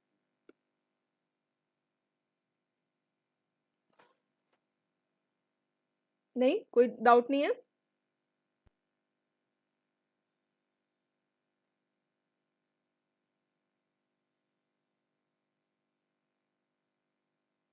ठीक है, तो फिर कुछ क्वेश्चंस देख लो, कुछ क्वेश्चन सॉल्व करके देख लो, and then we will end the session. Yes, चलो क्वेश्चन रीड करो सब लोग। Which of the following statements accurately describe the conditions and eligibility criteria for obtaining a house loan? Read the statements carefully and then answer.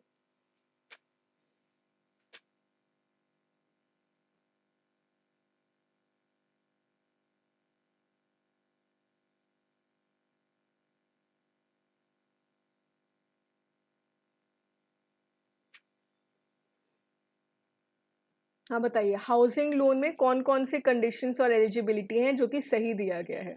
For the purchase of construction, C C 3 and 4।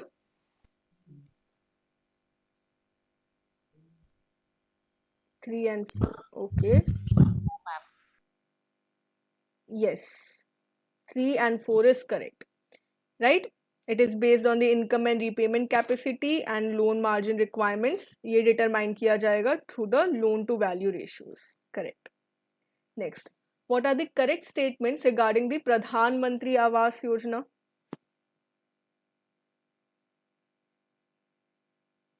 It aims to provide housing for all in the urban areas by 2022. It mandates the male head of the family to be the house owner or co-owner. The completion target has been extended to December 31, 2024. Or states or UTs cannot modify the specified house size for EWS. कौन से statement सही हैं?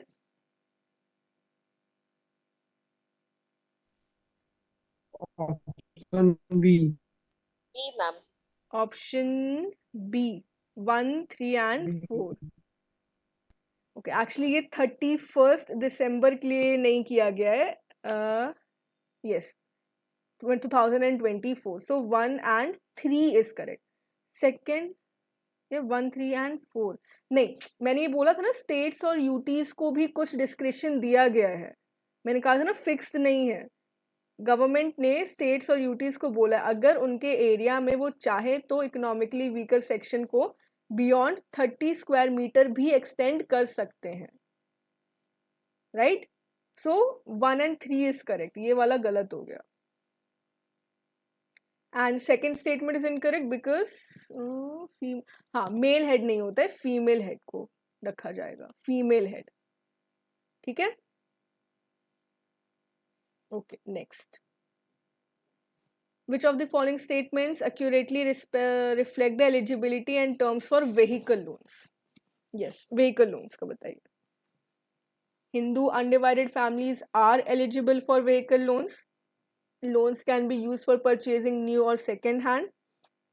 The quantum of loan for new vehicles has a fixed ceiling across all the banks, while for second hand vehicles banks will not. Option Yes, Option C, ma'am.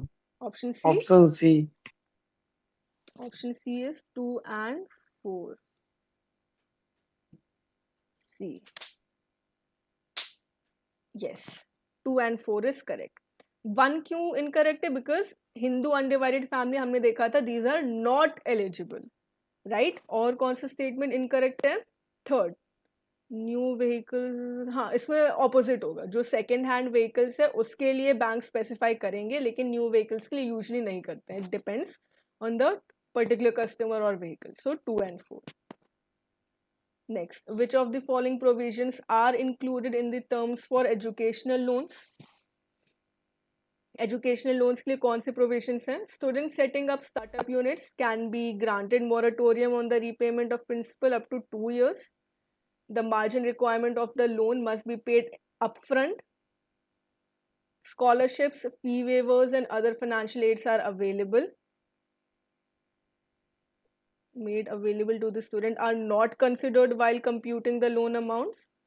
A 1% interest concession is offered by the bank if interest is serviced during the study period. Okay, थोड़ा सा detail में पढ़ोगे तब आप इसको answer कर पाओ. कुछ पॉइंट्स है जो हम लोग ने यहाँ पे कवर नहीं किए अभी. Try to answer still. कौन सा सही होगा?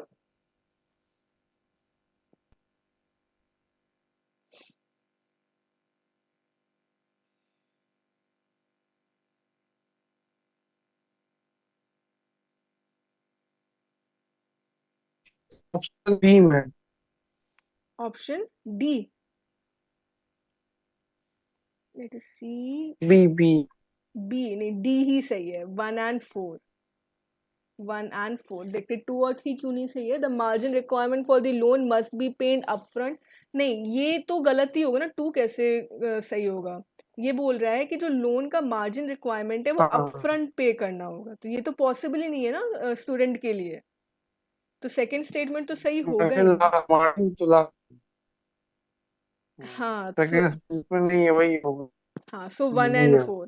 और थर्ड क्या है, scholarships, fee waivers, other financial aids are not considered. नहीं, जब लोन अमाउंट बैंक कैलकुलेट कर रहा है कितना लोन अमाउंट देना है, तो ये सारी चीज़ें वो कंसिडर करता है। अगर इंडिविजुअल के पास ऑलरेडी Okay. कोई गवर्नमेंट स्कॉलरशिप है तो बैंक उसको इंक्लूड करेगा, उतना अमाउंट वो कवर नहीं करेगा लोन में। ठीक है। Then student setting up a startup, ये हमने क्या बोला था कि जब उसका कोर्स खत्म हो गया है उसके बाद भी बैंक क्या करेगा, वो कुछ +1 ईयर प्रोवाइड करेगा इंडिविजुअल को कि उसका इनकम स्टार्ट होने में टाइम मैम लगेगा ना। 1 year था या 2 year था? वो डिपेंड करता है, मतलब मैंने कहा था ना बैंक्स का डिस्क्रिशन होता है। Moratorium. हाँ, वो मैंने एग्जाम्पल दिया था ना कि 2 इयर्स का लेट्स से पीजी कोर्स है, +1 ईयर उसको इनकम या वो मिलने में स्टार्ट होने में टाइम लग रहा है, तो वो बस एक एग्जाम्पल था। ठीक है, तो अगर ये एक एग्जाम्पल, अगर स्टार्टअप्स यूनिट स्टार्ट कर रहे हैं तो फिर इतना इंक्यूबेशन पीरियड देते हैं। ठीक है।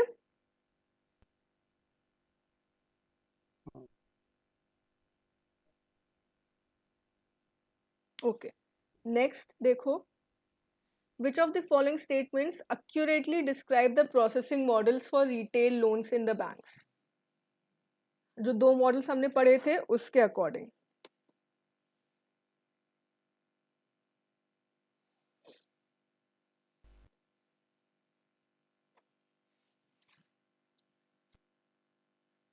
In the standalone model, including appraisal and sanction is entirely standard. Option C, ma'am.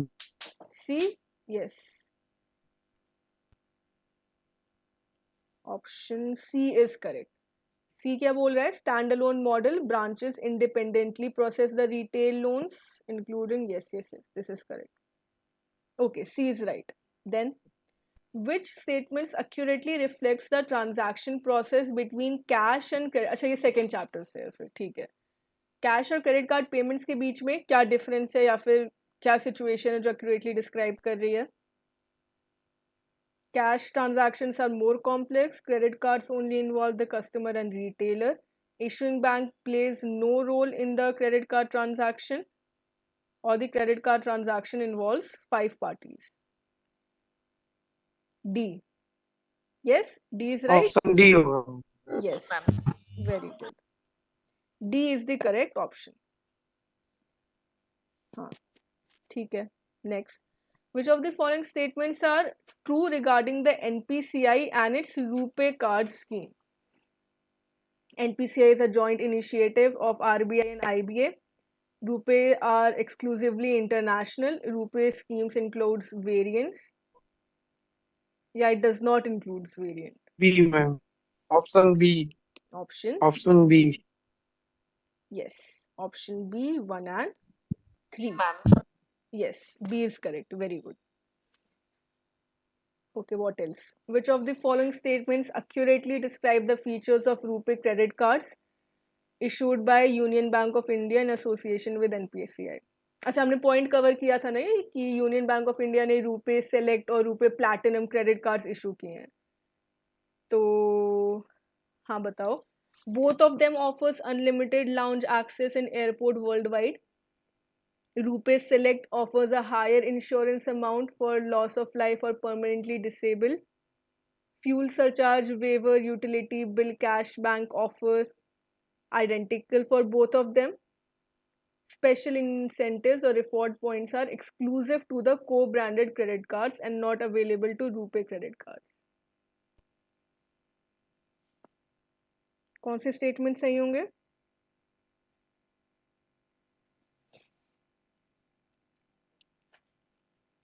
एक जो चीज हमने डिस्कस की थी लाउंज एक्सेस से रिलेटेड, अगर आपको वो याद होगा तो आप आंसर कर लोगे।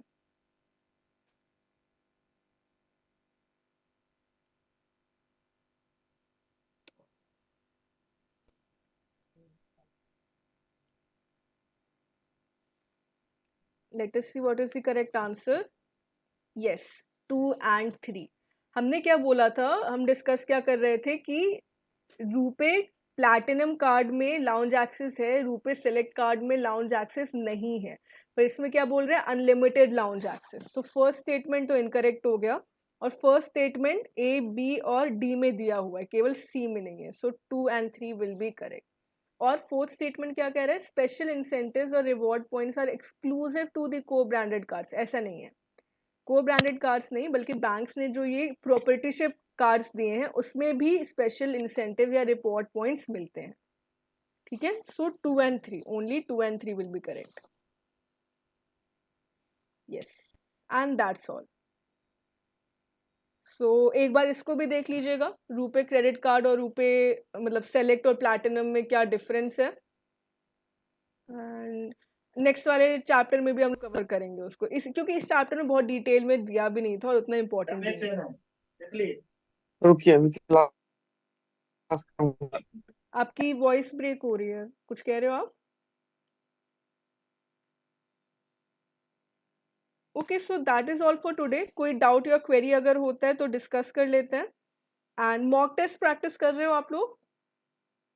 Are you practicing the mock test?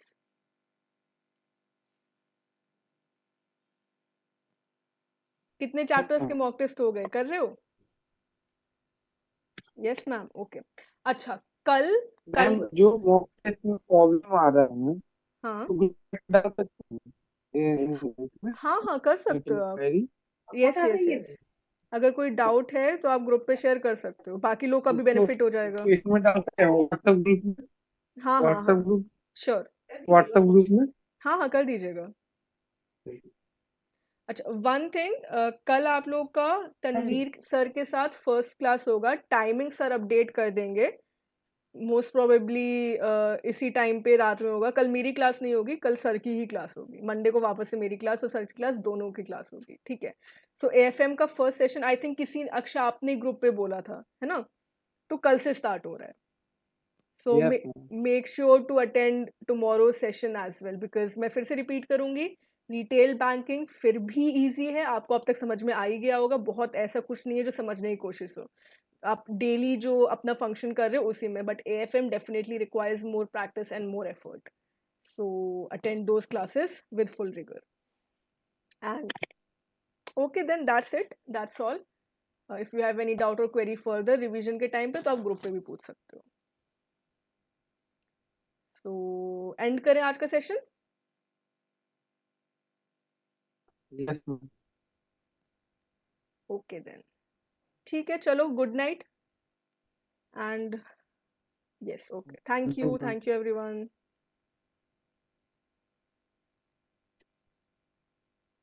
Good night.